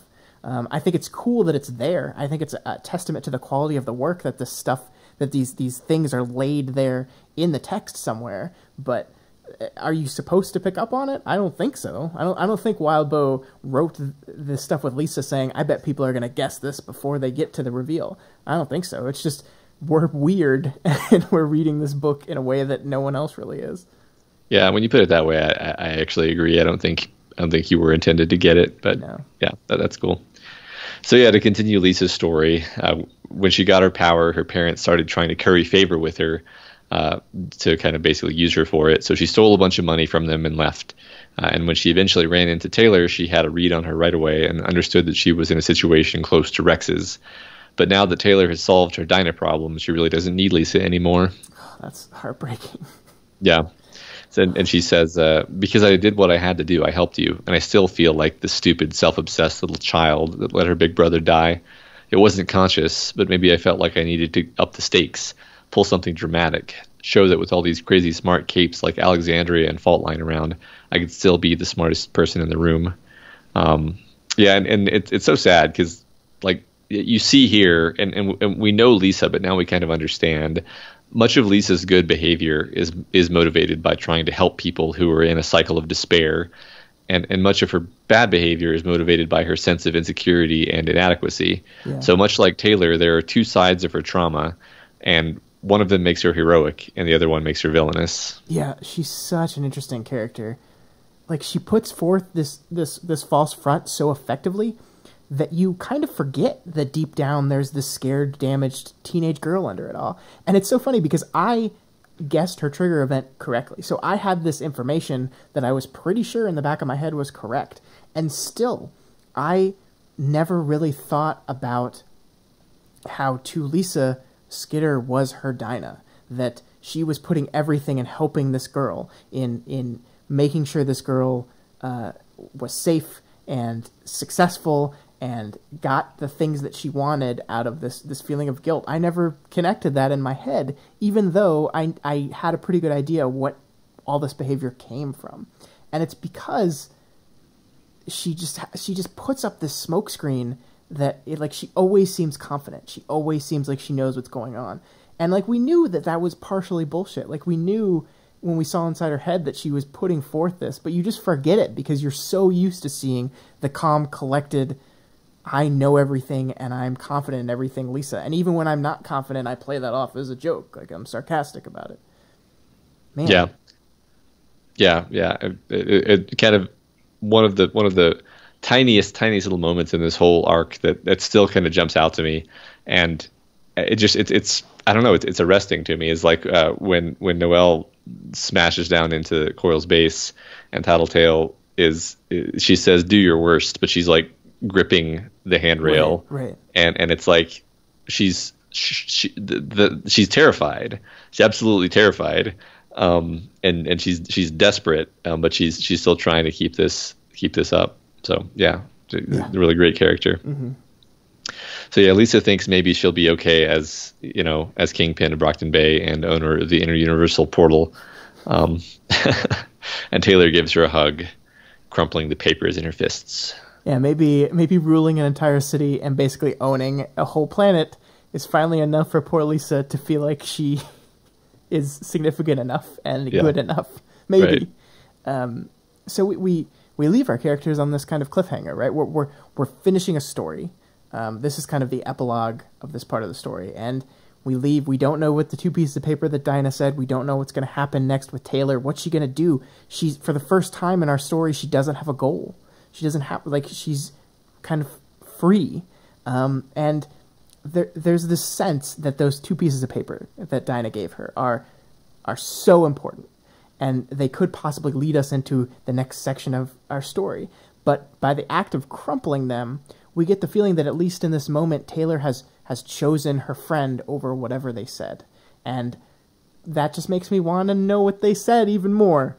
Because we leave Taylor in this really weird place. I honestly, I don't know what to expect next for her. As she said when she was talking to Clockblocker, where does she go from here? Does she hang up her villain cape? Is she too far gone now? Is she going to try to go back to being Taylor? What is going to happen? And I can't wait to find out. I absolutely can't wait. Yeah. I think this is a great ending with so many possibilities. This could be. I feel like this could be the satisfying ending of a book.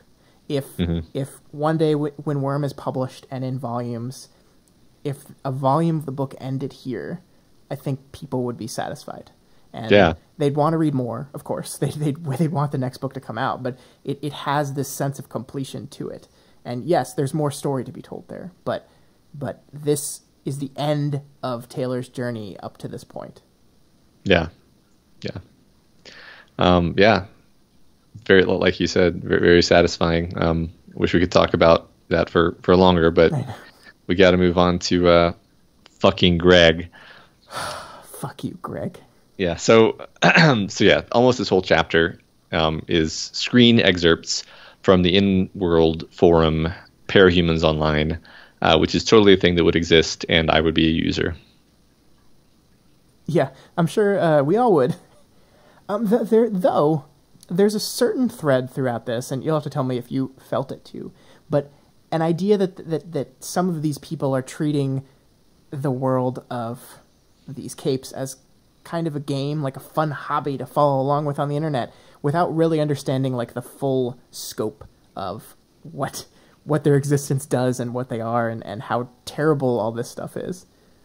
Oh, absolutely. I don't think it's that different from what I'm guilty of doing with politics and what people do all the time, where it's like it becomes an intellectual game on some level of I don't know, outsmarting people or winning arguments or whatever. And it's like, yeah, but these are, whatever your arguments are, if they're political arguments, they have like the cost is paid in suffering somewhere. Yeah. So it's not a joke, but people take it very lightly because that's kind of what the internet does. So yeah, that's true. I also wanted to ask you, like, other than fiction that my brother and I have written that you've read, have you ever seen this not plot device, this narrative device of like story information being conveyed through a forum? No, I have not. Okay. This is new, and it's very cool. I like it because, this, I guess I said the last part was the epilogue. That was wrong. This is the epilogue to the story, and we kind of use it to clearly demonstrate the passage of time, because we've been with Taylor in this almost real time world nature for so long that like the last 6 or 7 arcs took place over the course of 2 weeks almost. And then from here on out, we move from the end of June to early July. I think by the end of this arc, we're July 8th, I think, is what Greg says. But I think it's a cool way of showing the time passage, of kind of summarizing what is happening during that passing time, and learning a little bit more about the world. I think it's really cool. Yeah. Yeah. So as we're reading through the forum posts, we immediately know that Void Cowboy, as the username, is he's an asshole, because at the very top of the page we see that he has a forum rap sheet of multiple bans, warnings, and probations, and he's in fact on probation right now. And he's also clearly like a kid because he types censored when he doesn't actually need to. So he's a loving idiot. Yeah. It is so interesting how much we reinforce throughout this chapter how much of a jerk this guy is. Like basically every post that he's on, he's just like it's terrible. Like the worst. Every interaction reinforces that he sucks. And it helps that his name is like the worst example of terrible message board names. Like if my name were XX Scotty underscore doesn't underscore no XX, I bet everyone would hate me too. Yeah. It's like putting the stupid X's in your... Oh, I hate it so much. Good job, Wildbow. It's like, what would annoy people? Oh, yeah, here we go. And the reason this annoys us is this is probably exactly the kind of stupid shit we did when we were like 16. So. Yeah, probably. So yeah, Void Cowboy reads a thread about how nobody really knows what happened in Brockton Bay. We get a sense of what the world does know and how the world at large perceives the city. A lot of the info we get is from Cape spouses telling tales out of school. One thing I really enjoy about this chapter is that it shows us that there's a whole world of people who are thinking about things and asking questions. Like we've got these forum warriors with really strong opinions about Professor Haywire's technology. So definitely this is not a story that hinges on everybody except our small handful of protagonists being incurious idiots. Yeah, I think that's something that you have mentioned in the past when talking about some of this stuff. And you're absolutely right that there's this world of people researching and performing scientific experiments on all the different things within the world of parahumans. The thing that I like the most about this is in every message board page that we read, there's a thing that we need to know for the advancement of the story. So there's one nugget in there that like tells us something important and advances the story. But there's also some other posts within the thread that are just kind of flavor text that that Wildbow spent time to construct like what an actual message board would look like in this world. And the result is that in between all of these this is important for the story parts, we have just this flavor and it makes it feel authentic, and it's really cool. Yeah. Speaking of kind of authentic flavor, Void Cowboy also has a private dialogue with somebody named G-String Girl, who seems to have a really hard time with video game controls. I wonder who that could be. Should we just do that at the end of the chapter, I guess? Yeah, let's save that. Okay. So there's a lengthy section dealing with the fact that some people on the forum are Brocktonites who either need help or are volunteering to provide help. And so the board has a verification procedure in place to coordinate that. Void Cowboy is obviously a big fat liar in some way or another. We're not sure how exactly. Yeah, but he's obviously... He's making him seem like he's a survivor when he's not. And this white fairy person just fucking hates him. Like they're like hounding him every post he's in. It's really good. But it does take a special amount of terrible to lie about being a victim. Yeah. Those people are the worst. You're the fucking worst, Greg. Yeah. Greg and Cody should have a You're the fucking worst party together. Yes, I agree. So in PRT news, we learned that Legend is stepping down, and Weld will be leaving and heading up a new Case 53 group, the Irregulars, which the first time I read that, I was just, I don't know if this is true or not, but this may have been the moment where I was like, Wildbow is unparalleled when it comes to names, because that's such a perfect name that you can't the whole story. This is the pinnacle of storytelling. It is a really cool name. It's so awesome, and I hope that we see a lot about them more in the future. It's such a cool group. It's such a cool name, being led by Weld, who's just this great guy. And the legend part is interesting too, because remember, like, Alexandria and Eidolon said that they were going to step down, and that Legend, on the other hand, didn't know about any of this stuff, so he was kind of more innocent than the rest of them in all this. But it feels like Legend really chose to step down here, maybe out of guilt or something, because he feels terrible for the things that he's done or the things that he's been party to. I still like Legend a lot. I really do. Yeah, I think it specifically says he's stepping down as leader. It doesn't say he's retiring, whereas Eidolon and Alexandria are retiring from the Protectorate, although they'll presumably still be like doing Endbringer fights, because that was kind of the whole point. I fucking hope so, yeah. I love the detail, though, of Weld being the type of person that would follow along with the threads and then jump in and actually the whole thing.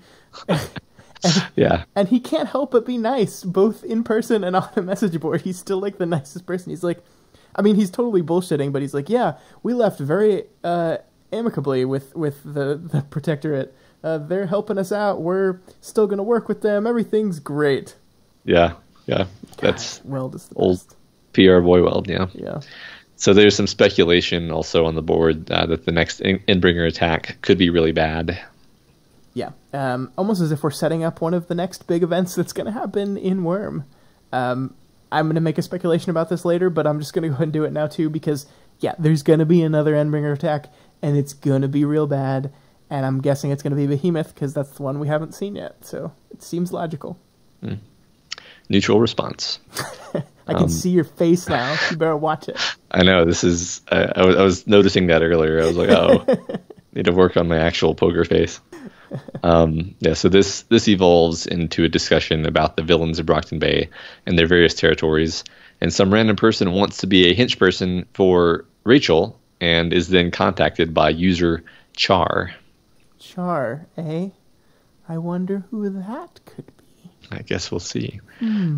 There's a lengthy thread about where many people, including Vista, point out, post about who they've lost. Including our friend Void Cowboy. And I'm not sure if we're supposed to dismiss his story as a lie out of hand or what exactly, but he does seem to be kind of fishing for attention. Matt, it's Greg. He's fucking lying. And he almost gets caught in his lie immediately, and I like that a lot because White Fairy swoops in and like totally calls him out on it. Notice how here, however, that there's this little tag you can put on the bottom of your post if you don't want a private message with the condolences in it. And everyone who posts in this thread puts NC saying no condolences in there, except for fucking Greg. And I did not notice that, so I appreciate that detail tremendously. Fuck you, Greg. Yeah. So, yeah, and then this line looks like an excerpt from r/Parahumans. This conversation's going nowhere. She's bad, but she fought an Endbringer. But that doesn't change the fact that she's bad. But she saved lives. But that doesn't change the fact that she's bad. But she keeps the peace. You're absolutely right. It does feel like a conversation on the Reddit, doesn't it? And I think that's Wildbow kind of telling us pretty explicitly that both these things can be true at the same time, that there's this duality to Taylor and Skitter. That she is both the hero and the villain, and that struggle of that inherent duality to her is kind of what this book is about. When you have this struggle, how will it end? And I don't know. Like, if you do the worst thing that you've ever done, but that thing saves the world, what does that mean? And I can't wait to find out. I can't wait to see where this goes. Yeah. So this discussion about Skitter segues into Greg, Void Cowboy, sitting in his room having the epiphany that Skitter seems a lot like that girl Taylor he knew from school. God damn it, Greg. I guess we've met him back in Arc 2. Someone said on Twitter when I said I don't remember who this person is. because that was 6 months ago for us when we were doing R2. Could you believe that? Yeah. Yeah. I guess actually we met him. Yeah, I mean, I definitely didn't remember that the first time I read this, but on our read through pass, I definitely noticed Greg. Yep. Look, Greg kind of sucks. And I'm sure we're going to get to see him again. He mentions at the end of this chapter that everyone's going back to school tomorrow, and he wonders if Taylor would be the type of person that would go back to prove how much she's changed and stuff. And speculation, yeah, that's going to happen, definitely. But this whole thing is seemingly just Greg doing a series of jerky-ass things over and over again. He's annoyed at Taylor because she brushed him off, because apparently if you're also a geek, it means that you are required to date another geek in his mind. That like, oh, we have to stick together, meaning you should date me when I ask you to. Fuck you, Greg. Yeah. Also, he's super mean to G-String Girl, who, I guess, let's just come out and say it, that this is Sveta, our poor, innocent Sveta, and that just makes him the worst fucking person ever, because he treats her terribly. Like, he's totally dismissive of her. Like, she says, like, she's enjoying playing games with him. She's having trouble with the controls of these games because she's made of tentacles. And she says, I like that other game better. And he's like, don't even speak to me about that game. Fuck you, Greg. Fuck you.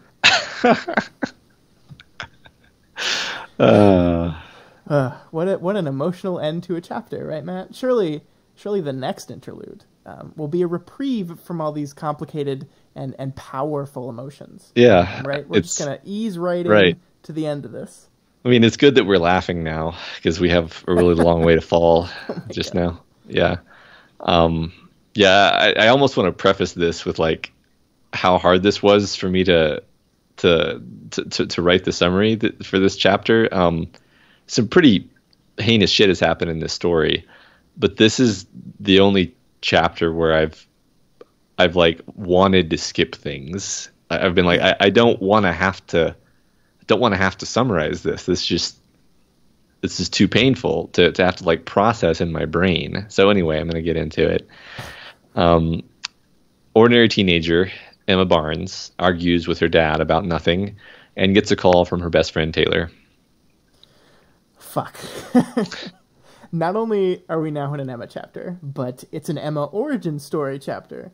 My thoughts when I first read this in the moment was like, oh no, Wildbow is going to make me feel bad for Emma. And he did it, Matt. He did it.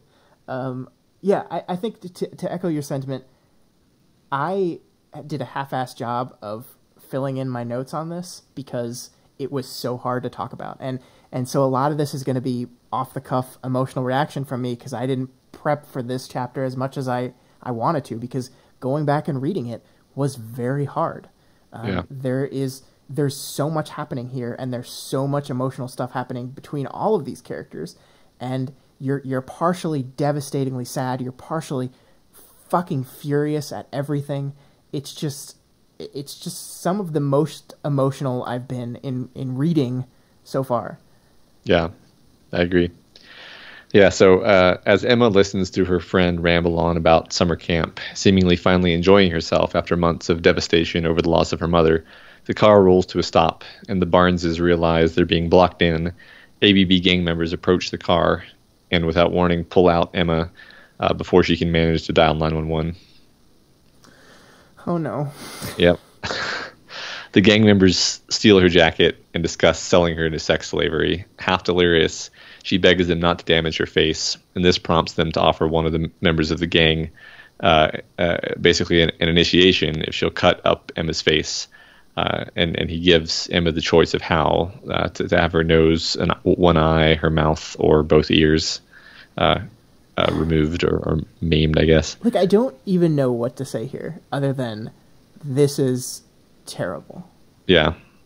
Right. I mean, you're reading this, and obviously it's terrible in the moment, and then of course you're like mentally cross-referencing with like, okay, this explains a lot. Right. But I mean, this by itself doesn't quite explain a lot, because it's like, well, why would this lead to that? And then, of course we see that, but it's really, really effective. So as she's contemplating this impossible choice, she notices a figure in a black cape crouched on the roof of her car, not moving and certainly not helping. Yeah, and I don't think I've ever hated someone the way I hated Sophia in that moment. Yeah. That she's Right. just standing there watching all this happen. Right. You can be with Greg. Fuck you. Yeah. Of course and of course we immediately know that it is Sophia. So yeah, Emma thinks about Taylor, and how when she lost something, she ceased to be the same person. She doesn't think she's strong enough to come back from that. And this prompts her to start thrashing, and she tries to claw out the gang member's eye. Yeah, and this is really, really interesting because we're going to spend the rest of this chapter learning about Emma, learning about who she is and the person that she's become by the time our story starts. And a lot of what we learn is going to cause us to pity her on a pretty fundamental level. And I think that's a natural reaction to witnessing the type of stuff she goes through. But there's something at the core of Emma that's a little off. That this idea that being vulnerable and being weak is the worst possible thing you could be. And yeah, Sophia latches onto that and abuses it and molds her into this person that she eventually becomes, and this trauma that happened to her is awful. But like, we can't just explain away Emma by the things that happened to her. There's something there was always something there, is what I'm trying to say. Like, like, I don't know if that makes sense. Yeah, it does. I mean, this kind of makes me think about, like, you know, if some horrible trauma happened to me as like a grown man, I have various like tools for dealing with it. You know, like mental tools. I mean, psychological tools. But like as a teenager, you're so, especially, you know, like a younger teenager, you don't have the life experience or knowledge to understand like the options available to you in terms of dealing with bad things that happen. And so it's very realistic that you could have just like have things askew in your head and lead to ending up the way Emma does. And like you say, I think things did have to be askew in her head in advance for that to happen. Right. And Emma comes from this place of pretty high privilege too. Like she's her parents seem successful. She has a good family. She like has never, I think she says, I've never been afraid in my life, not like truly afraid. Like, so she's coming from a place of privilege already. So much so that some of her random, like, disassociated thoughts while this terrible thing that's happening to her is going on is like, Dad, you're embarrassing me. And these weird thoughts that keep popping into her head. And like, she even comments on how off-putting they are, that they're just in there. But I think that comes from her place of privilege, that kind of stuff pops into her head as she's going through this terrible, terrible thing. And yeah. God, what a fascinating character, right? I mean, like, yeah. Wildbow just write the shit out of all these characters. I know, yeah, and they're also different. Yeah, so the figure in black finally steps in. Shadow Stalker does her Shadow Stalker thing. She maims and brutally defeats the gang members. She cuts the one dude has one eye left, and she cuts his eye. Yeah. And then after she takes them all out, she leaves without saying anything. And then later on, we cut to Emma isolated in her room, shut in. Apparently, it's been a week, or at least at a certain point, it's been a week. And she's clearly suffering from PTSD and her own trauma now. Yeah, and it's amazing. We talk about trauma so much on this podcast. We talk about trauma so much in this book because it's one of the main themes. But our trauma has always been centered around the trauma that creates parahumans. And here we just have, you know, your regular old, I went through a traumatic experience. I didn't develop superpowers. I'm not a cape. I'm just a little girl who had a terrible thing happen to her. And like, it's so kind of, it sets everything back down to this real world type of level, that like this kind of trauma, this kind of response to trauma happens in our world all the time. This type of thing happens all the time. And you don't leave it with superpowers. You leave it with this world shattering change of who you are. Yeah. Yeah, I wonder. I wonder if you thought that you were reading Emma's trigger event, like if you thought that Emma was going to be a cape now, you know? For a moment, yeah. I mean, that seemed to be where we were going. That we're putting Emma through this to have her trigger, and maybe that's a big reveal that Emma has been a cape the whole time. But no, I mean, I love that that's not where we went. Right. I love that, this is just everyday, real trauma. Right. Yeah. And there's clearly most people don't trigger when they have something horrible happen to them, and even in this world. So yeah. So later, Taylor calls, and Emma doesn't want to talk to her. And here, this is one of the first moments where we realize that she can't be reminded of Taylor because Taylor is now bound up in this moment of her own trauma. Yeah, this is the beginning where I just started getting emotionally devastated. I don't even want to talk about this particular part of it yet, because we're going to get to it with when she actually sees Taylor for the first time, and she needs someone to talk to, and I'm not even going to make a Yamada joke here because she just needs help. And the beat I do want to focus on here is that Emma's family is trying with her, but they don't know what to do. They're genuinely worried about her. They talk to her about going to a therapist. They try to give her stuff to distract her. But there's this undercurrent under all of it, that this idea that it's been a week. It's been a week. You haven't left your room. You can't be happy like this. So you need to move on. Of course she's not happy. She just went through this terrible thing. And it's not malicious. I don't think it's her family being terrible to her on purpose. But it's just they don't understand. They don't understand how to help someone through this thing. And Taylor went through her own trauma with her mother dying, and Emma was there for her. And Emma, on the other hand, won't let anyone in, won't be able to make herself rely on anyone else. And so she's just truly just alone. And this is hard.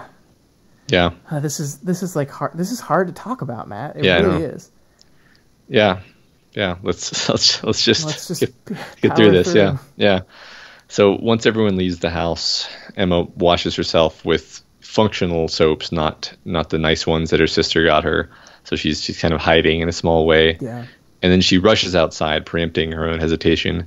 She's terrified, but she's still doing it. And as she walks, she's fixated on how everyone must see a victim when they look at her. She walks all the way to the site of the incident, and then she just waits there for apparently hours.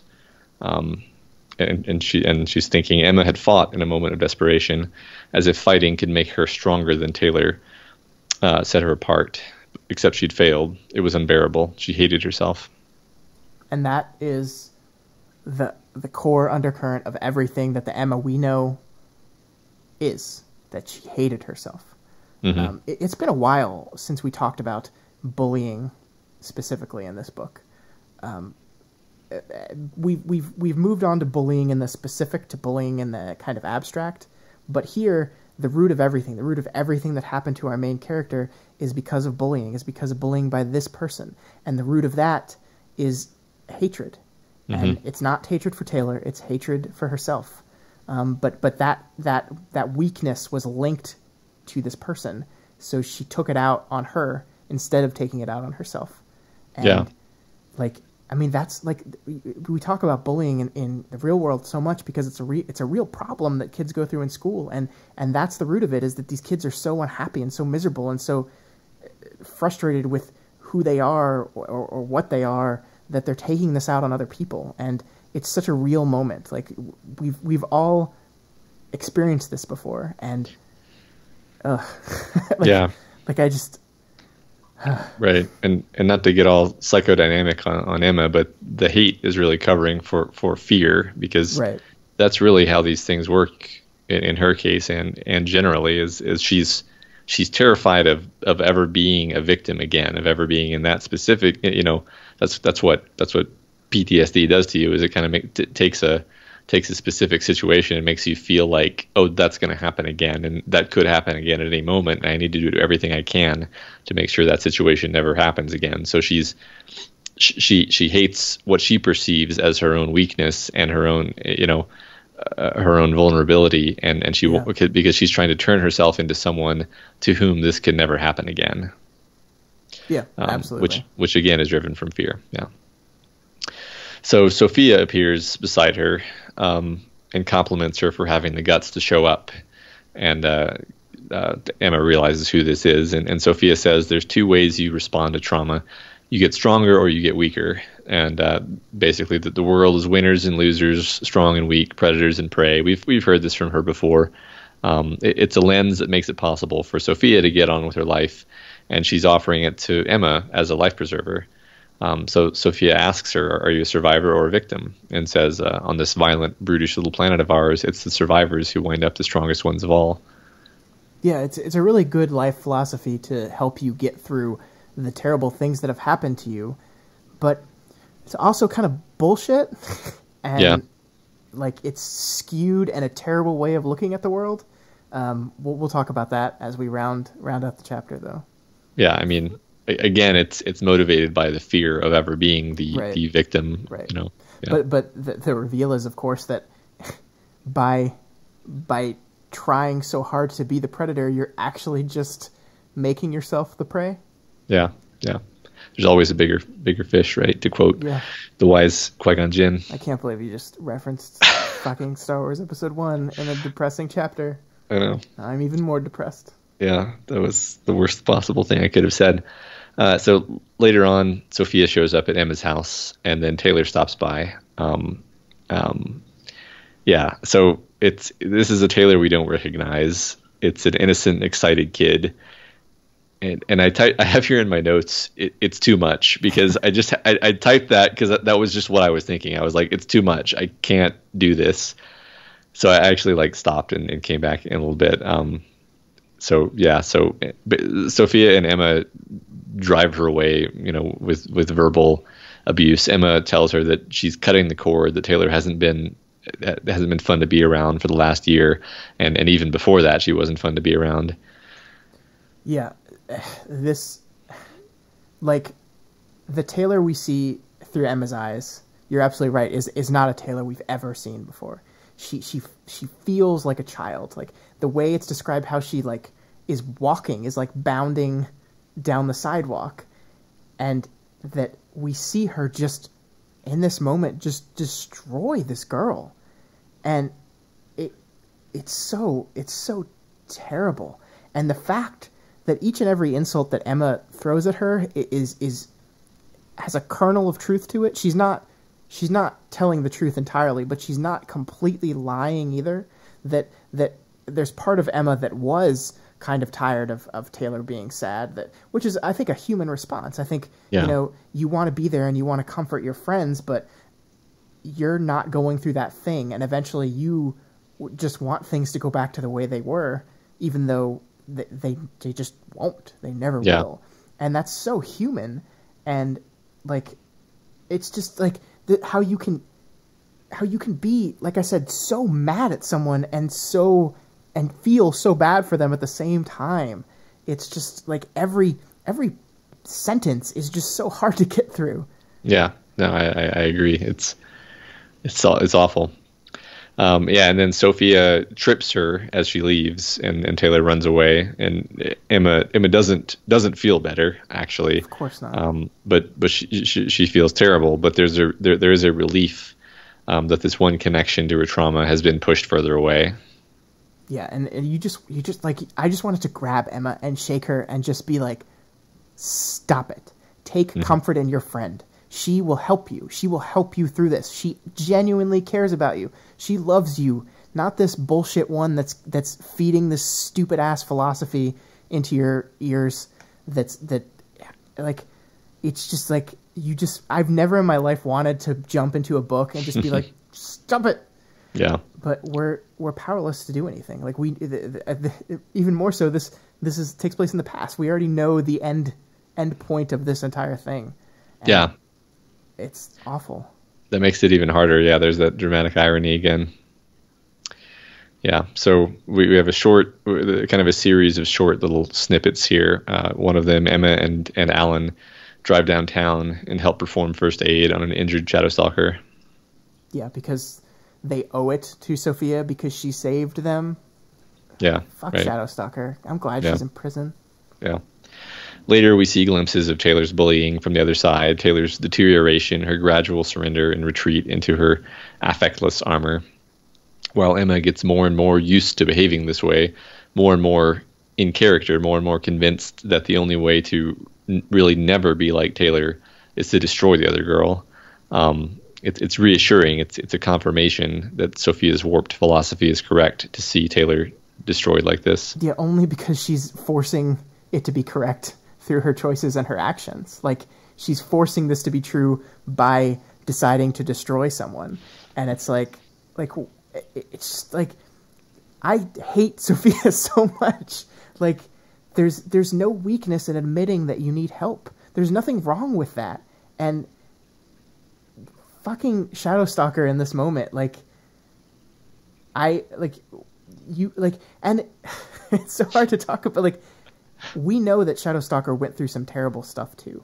And that gets to a thing that I think we're going to finish with this, that we're going to go full circle, that trauma just begets more trauma, and, you know, bad things happen to people, that changes them, and they spread that badness to other people. And it's just, you feel kind of hopeless in this situation. Yeah, absolutely. I mean, just intrinsically, and like you said, because we know exactly where this is going. Yeah. And the irony of all this, of course, is that the one thing Emma was most afraid of in the moment of her attack was that this moment would change her, would change the type of person she is. That's what she feared the most. That's what caused her to actually lash out and start fighting back in that moment. And that's exactly what it's done. She is changing herself. And it's almost not even that the event is changing her. It's that she's intentionally changing herself. She's putting up this false person, this person that she's not, because it makes it easier for her. And it's this real feeling of, you pretend to be something for so long that eventually you don't have to pretend anymore. That's right. Just who you are. There's this moment I didn't actually take out, but she challenges Taylor in some way, and Taylor responds, "I think that says more about you than it says about me." And that is essentially putting light on the fact that this isn't really about Taylor being a victim. This is about Emma being an insane person who is deciding to call herself a predator now. Yeah. And play the role of a predator. And Emma's reaction to it is to be like, it irritated her, and that's not what I meant. And it's almost like you can see her doing her own compartmentalization there, like papering over this little flaw in the programming. Yeah. So the next little snippet: Emma and her father stand by Sophia for her probationary induction into the wards, and then and here we learn that Shadow Stalker accidentally killed a guy, and in fact, in front of Emma, I think is implied, and I guess this is why she was ultimately tracked down and railroaded into joining the wards. Sophia is angry at the restrictions. She's really not happy about this at all. But Emma at this point has little patience for her behavior. And like you just said, she's kind of internalized this character, this ruthless kind of unforgiving person. And you can imagine her thinking, just survive, quit whining. Right, because I think on some level Sophia adopted this predator or prey thing, but maybe on some level she knew it was kind of bullshit, because to complain about this kind of stuff certainly slots you into that prey position, doesn't it? But Emma, on the other hand, was in this such a vulnerable state that she adopted this philosophy as Bible, and it has become everything to her. It is fully defining of what she is, and so much so that even the person that brought her into this philosophy, she is even seeing her own weakness and backing away from her because of that perceived weakness.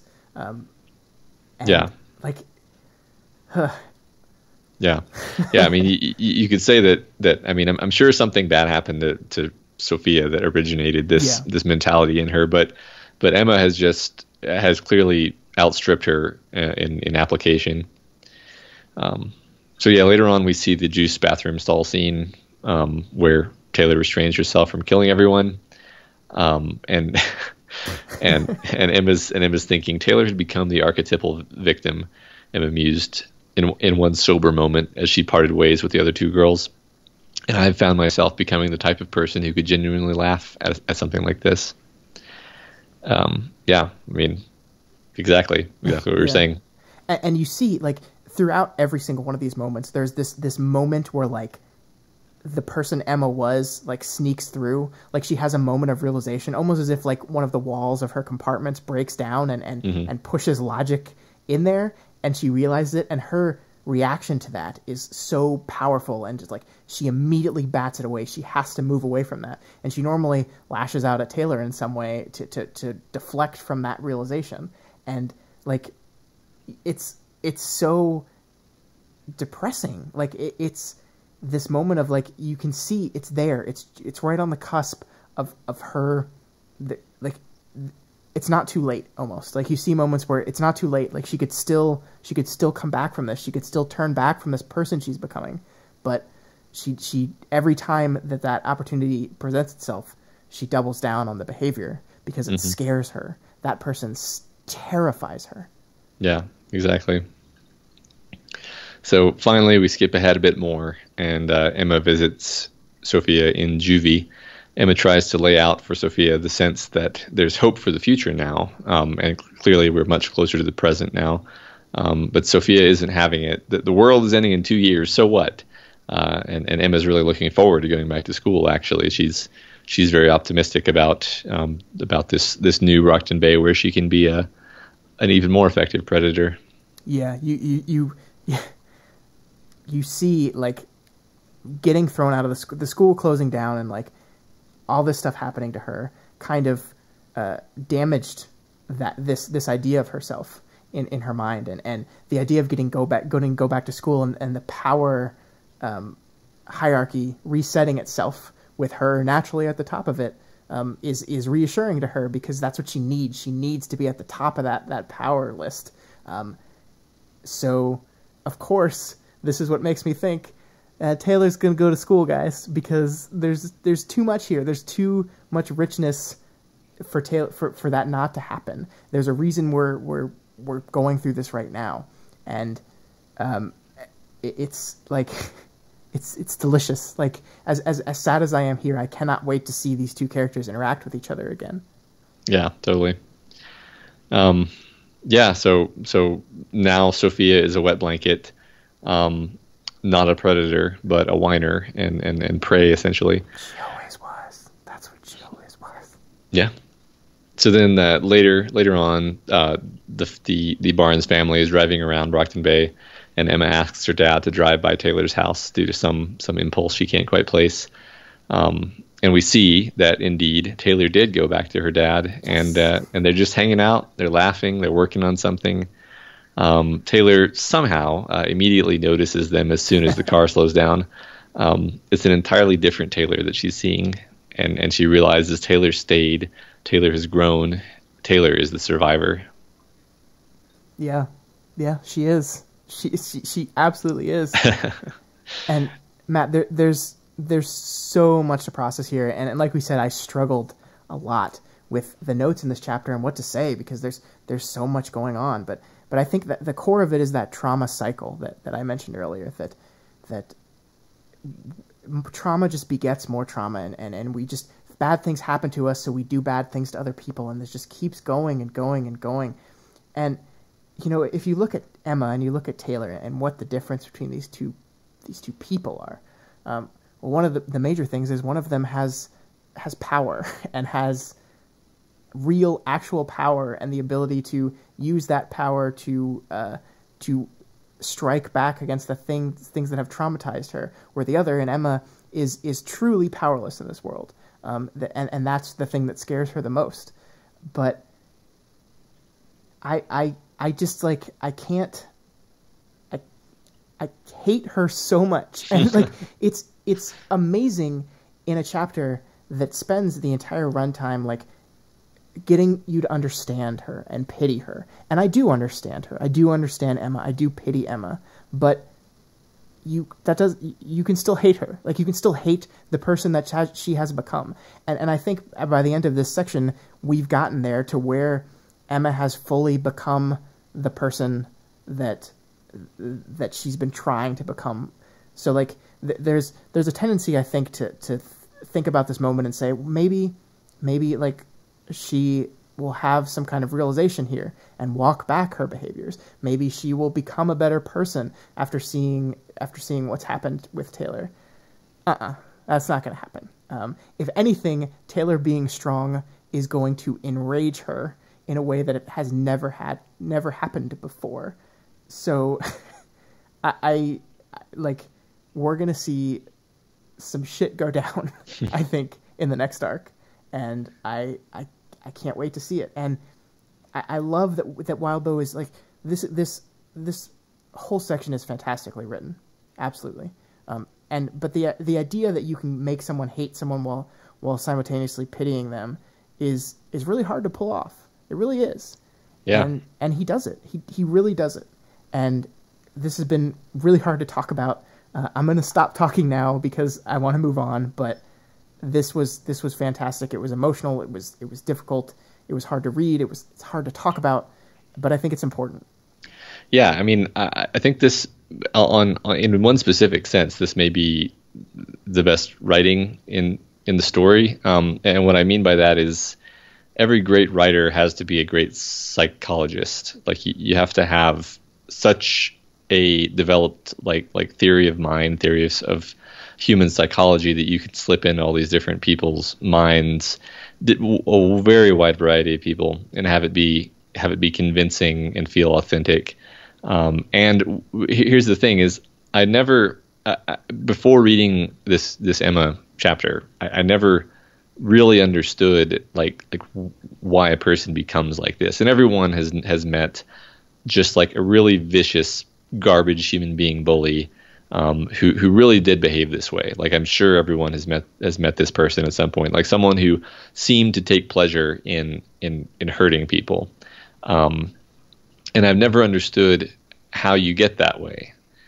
And what Wild Bow has done in a single chapter, with obviously a lot of kind of supporting text that gives you the information you need, but he's taken you and he's shown you how really a normal person can become exactly that type of mundane monster, and you understand them and you sympathize with them and you don't forgive them, but you're in a small way you're a different person than you were before you read this, and I think that's great writing.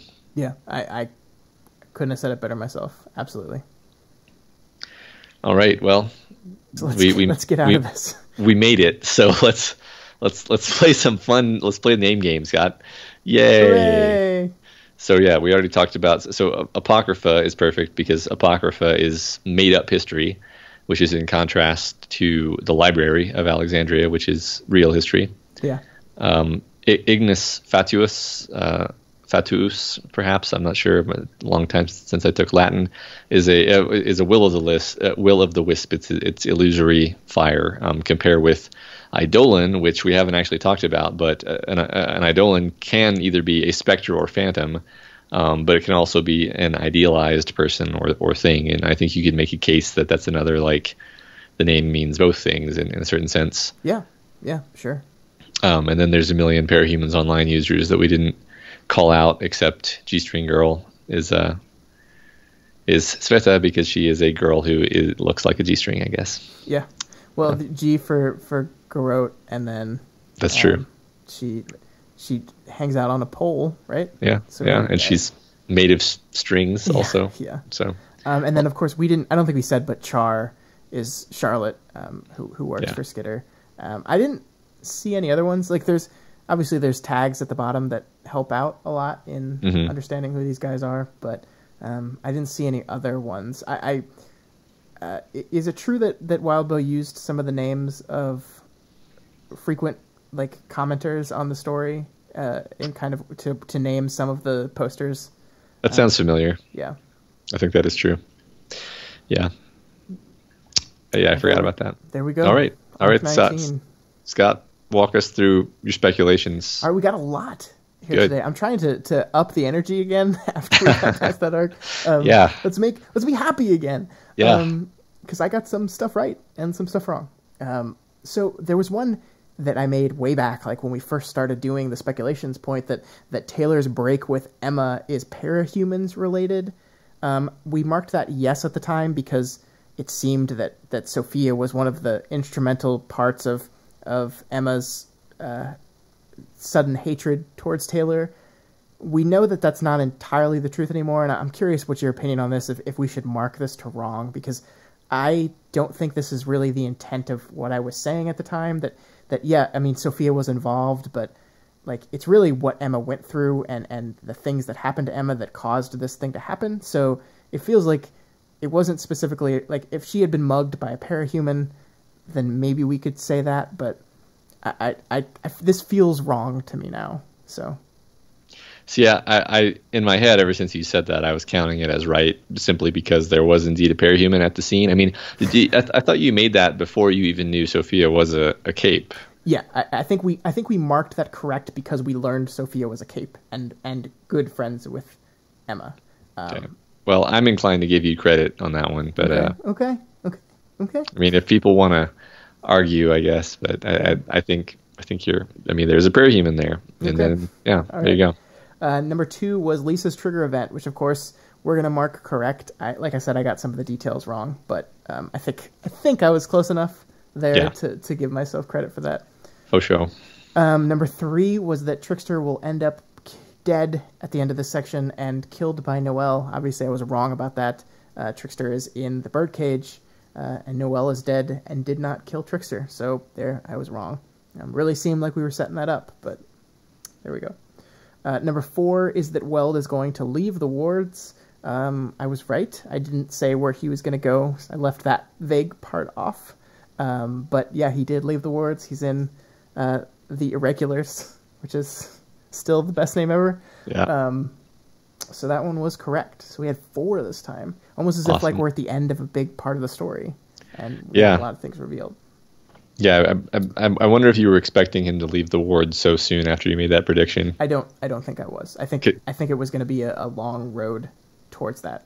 Because I remembered you almost held back from making that prediction, and I was just like biting my tongue to be like, no, just say it, just say the prediction now, because it's going to be too late if you don't say it. Yeah. No, I did not expect it to be that soon. I thought it was going to be a long. I thought we were going to have him dealing with the aftermath of what happened for longer. Of course, I think everyone is going to be dealing with the aftermath of what happened, regardless of whether he's a formal member of the wards or not. But there we go. So my new ones, I think we've actually covered most of these. I didn't really do a good job of like holding my predictions to the end. My first one is that summer class on July 8th. Taylor's definitely going to be there. I just think. I think she's in this moment where she is trying to conceptualize who she is and what she is and where she's going to be going in her life. And I think part of that for her will be getting back to some of the Taylor side of her. It's an opportunity for her to kind of walk back the transformation she's had a little bit and recapture Taylor from Skitter. And so I think going to school, rejoining school is a big part of that. So I think she's going to do that. Plus, she's going to be visiting her dad, and I think that'll be a thing that he will ask her to do. So that's number 1. Number 2, I think that Emma is going to discover that Taylor is Skitter in a similar way that we see Greg do it. I think there's a beat in fucking Greg's chapter where he says that he put it together, and he thinks that other people, if they're paying enough attention, will be able to put it together too. And that felt like a hint to me that maybe Emma will find this out. And because Emma is Emma and hates Taylor, that she will reveal this. She will not keep this a secret, and she will let other people know. And maybe we're going to finally see, just as Skitter's trying to walk back and take back her secret identity, we'll see that identity stripped from her. So that's that prediction there. And then, of course, the third one that I already talked about was that the next Endbringer attack will be Behemoth, who we haven't seen yet, and it will indeed not go well. So that's all I have for this week. All right. Well, that will wrap up our coverage of Arc 19 Scourge. I hope everyone enjoyed our discussion and hearing Scott's reactions. As always, we appreciate your feedback, and we're always trying to improve, so let us know if you have any advice, questions, or thoughts on this week's episode. You can reach us via email at gotwormpod@gmail.com or on Twitter at gotwormpod. My personal Twitter is at ScottDaly85, that's D-A-L-Y, and Matt's is at Mordin. It's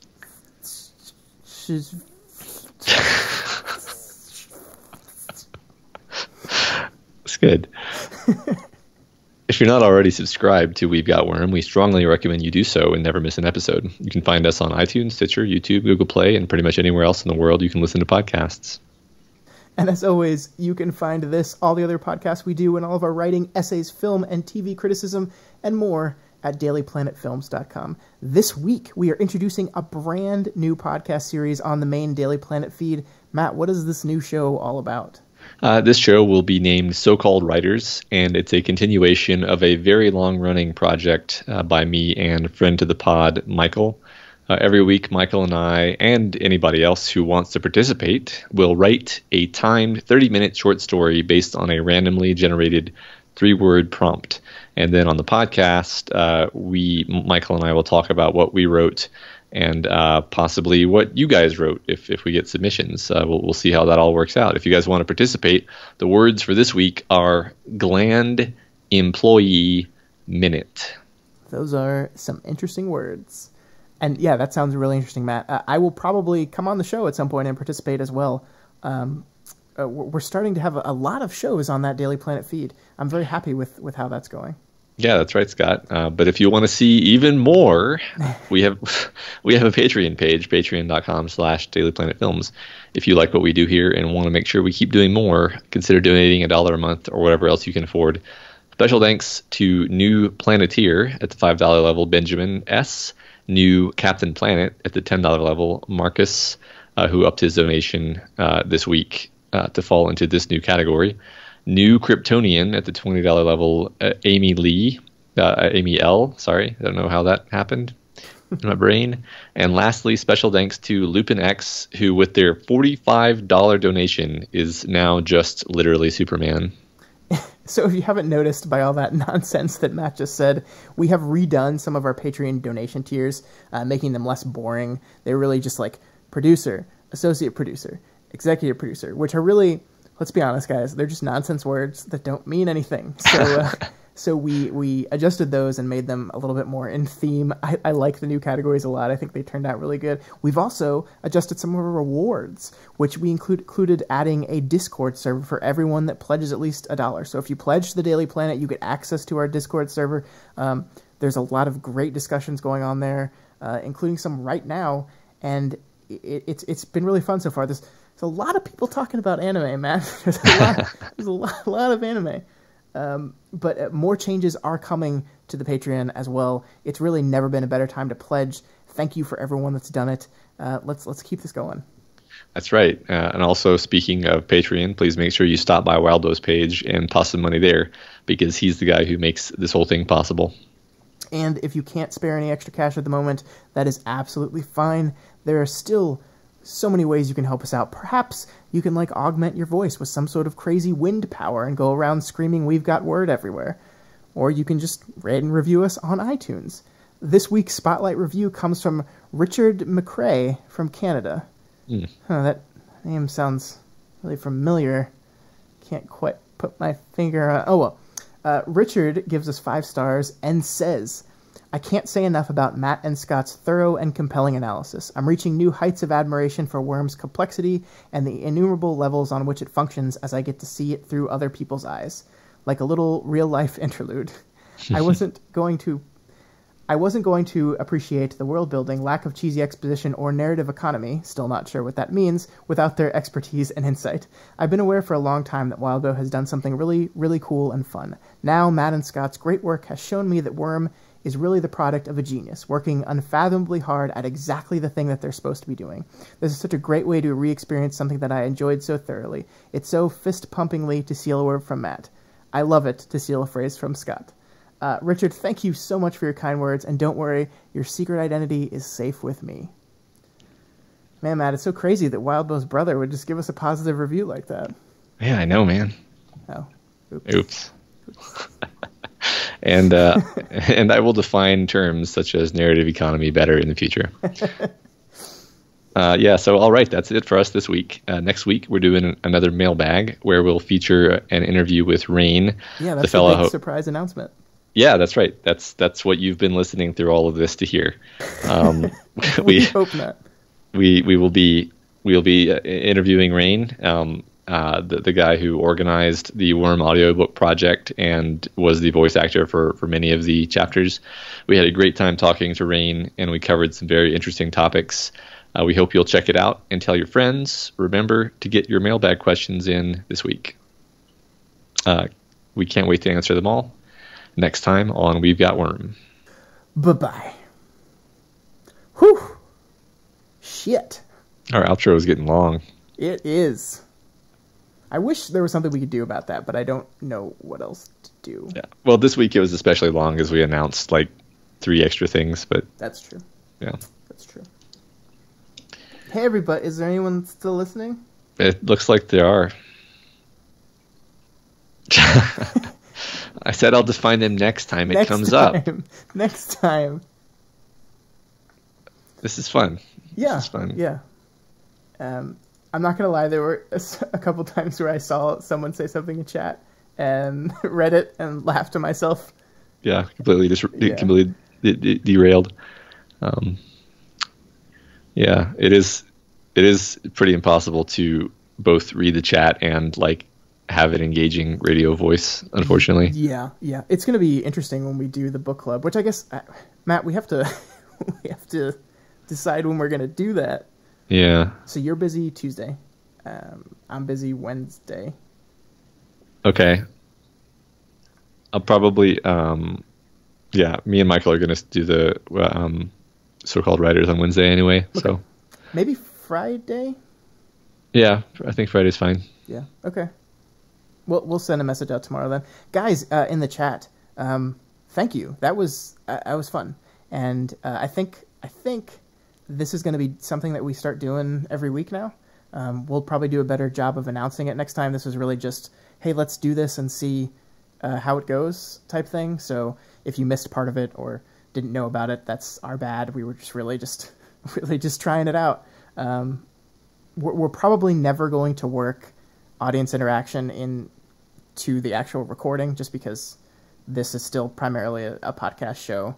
But I think it'd be fun to do like a pre-show thing with you guys and a post-show thing with you guys where we talk to you a little bit. I don't know. I don't know if you guys enjoyed it. Will you please still go back and download the episode afterwards so we can still get an episode?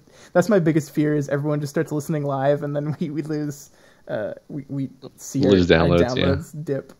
Yeah, and give us feedback and tell us like if there's anything obvious that we should have done differently in this live stream, because we don't know what we're doing. The thing that the setup right here is clunky and terrible looking because I put it together like immediately before we started. So I'm gonna make this whole thing look prettier as I learn. I'm gonna put a blanket over that mirror behind me so you don't see the light reflecting annoyingly.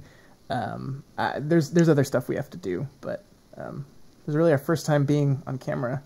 I kept looking at your face, Matt, which I didn't expect to do, but of course you were in the corner, so I finally moved you to be right below the camera, so when I'm looking at you it looks like I'm looking at the camera, I think. But that's good. Yeah, the I was continually aware of being on film and distracted by that, so I'll have to get used to that. But because normally I think I slip into like the psychopath expression of like I know no actual human is in the room with me, so I'm just going to let slip my facade of being a human. And, so Brent says there was a slight delay between the video and the audio. Yeah. I wonder how we can fix that. Like, I think on your end there's always going to be, because Matt's coming through Skype. So was it Brent, was it just Matt's audio or was it both of ours? Let's wait. to catch up on all this. Yeah, it's weird that like it's in advance. Yeah. It's delayed or whatever. Yeah, and Scott, your audio cut out for a second when you were. I'll make a mark at the exact moment so that you can listen and see if it. Yeah, it was right here. It was probably just my end, but I'm just gonna get it anyway. Shouldn't have on mine. Huh. Okay, I'll look in. Thanks, Brent. I'll look in how to fix that. And I don't know what to do about the stutter. It's weird because I think that's probably either memory or CPU side because my internet connection is gigabit, so it shouldn't be my upload speed. It's probably just. Okay, let's see how much my CPU is being used right now. Well, not too much. I don't know. Yes. During the Scott speculation segment, I'll just be reading a book. The funny thing is, I didn't realize I was gonna do it, but every speculation I said, I was looking directly at your face. That's funny. Yeah, I was. Luckily, there's not a delay. So you actually okay. Well, yeah, there's not a delay for me. The poster behind me is a poster from Man of Steel, which is funny because I don't like that movie, but I love that poster. It's from Mondo. It's mondotees.com. It was like a timed edition. They released 2000, and I spent way too much money on it. There's a Batman poster over on the other side, which is from The Dark Knight Returns, which is also a movie that I didn't really like. Dark Knight Rises, sorry. I liked The Dark Knight. I did not like The Dark Knight Rises. I have posters for movies I don't like, but they're pretty posters. And you can see part of my giant movie shelf right there. I have a fake window frame against my wall behind me. Oh, that's a fake window frame? Yeah. That's cool. Yeah, Stole that idea from Pirates of the Caribbean ride in Disneyland. Oh, that's cool. Yeah, I have to put I want to get some soundproofing curtain to hang over this closet mirror because I think a lot of sound bounces off of it. Perhaps. All right, everyone. I am too tired to speak coherently now. So. Yeah, I am. So one of the things we did, guys, was move this to Monday, so I would not have to stay up till 1:30, 2 o'clock in the morning editing. So I'm very glad I don't have to do that anymore. So I'm going to edit this tomorrow. Yeah. But sorry, still distracted by the people talking. Yeah, right. Yeah, so I think, guys, Good Omens. We're going to do this Friday. Matt, what time on Friday?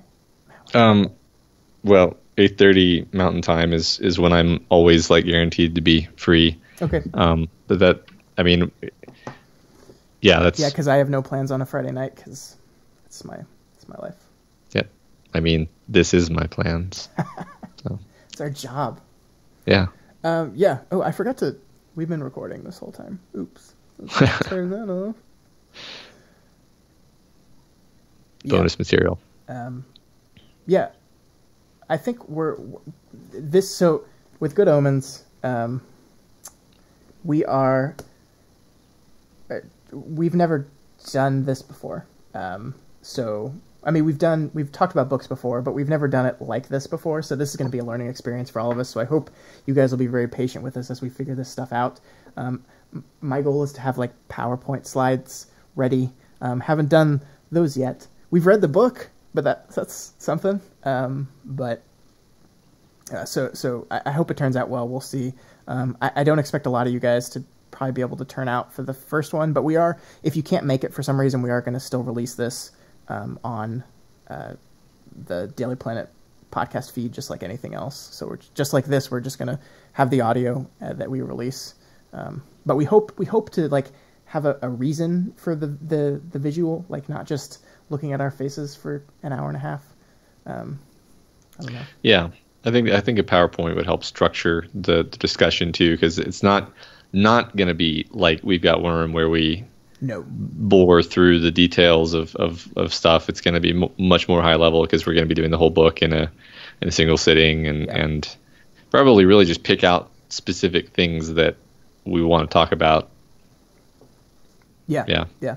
So, so I think we're done. Yeah. This was fun. I liked getting to do this with you guys, so I think we're going to keep doing this every week. So it'll be every Monday at 9:30, except for we'll have to do some changes with we usually record the same day every week, but I know this month things are going to be weird because I'm going to be at a film festival and all this other stuff. But we will make announcements on the Discord, and we will make announcements on Twitter, and we're never going to list the link. This is patrons only. This is one of your guys' benefits. So, yeah, that's all I got. Cool. All right, guys. Thanks for tuning in. See you later. Bye-bye, guys. Everything's reversed. It's weird.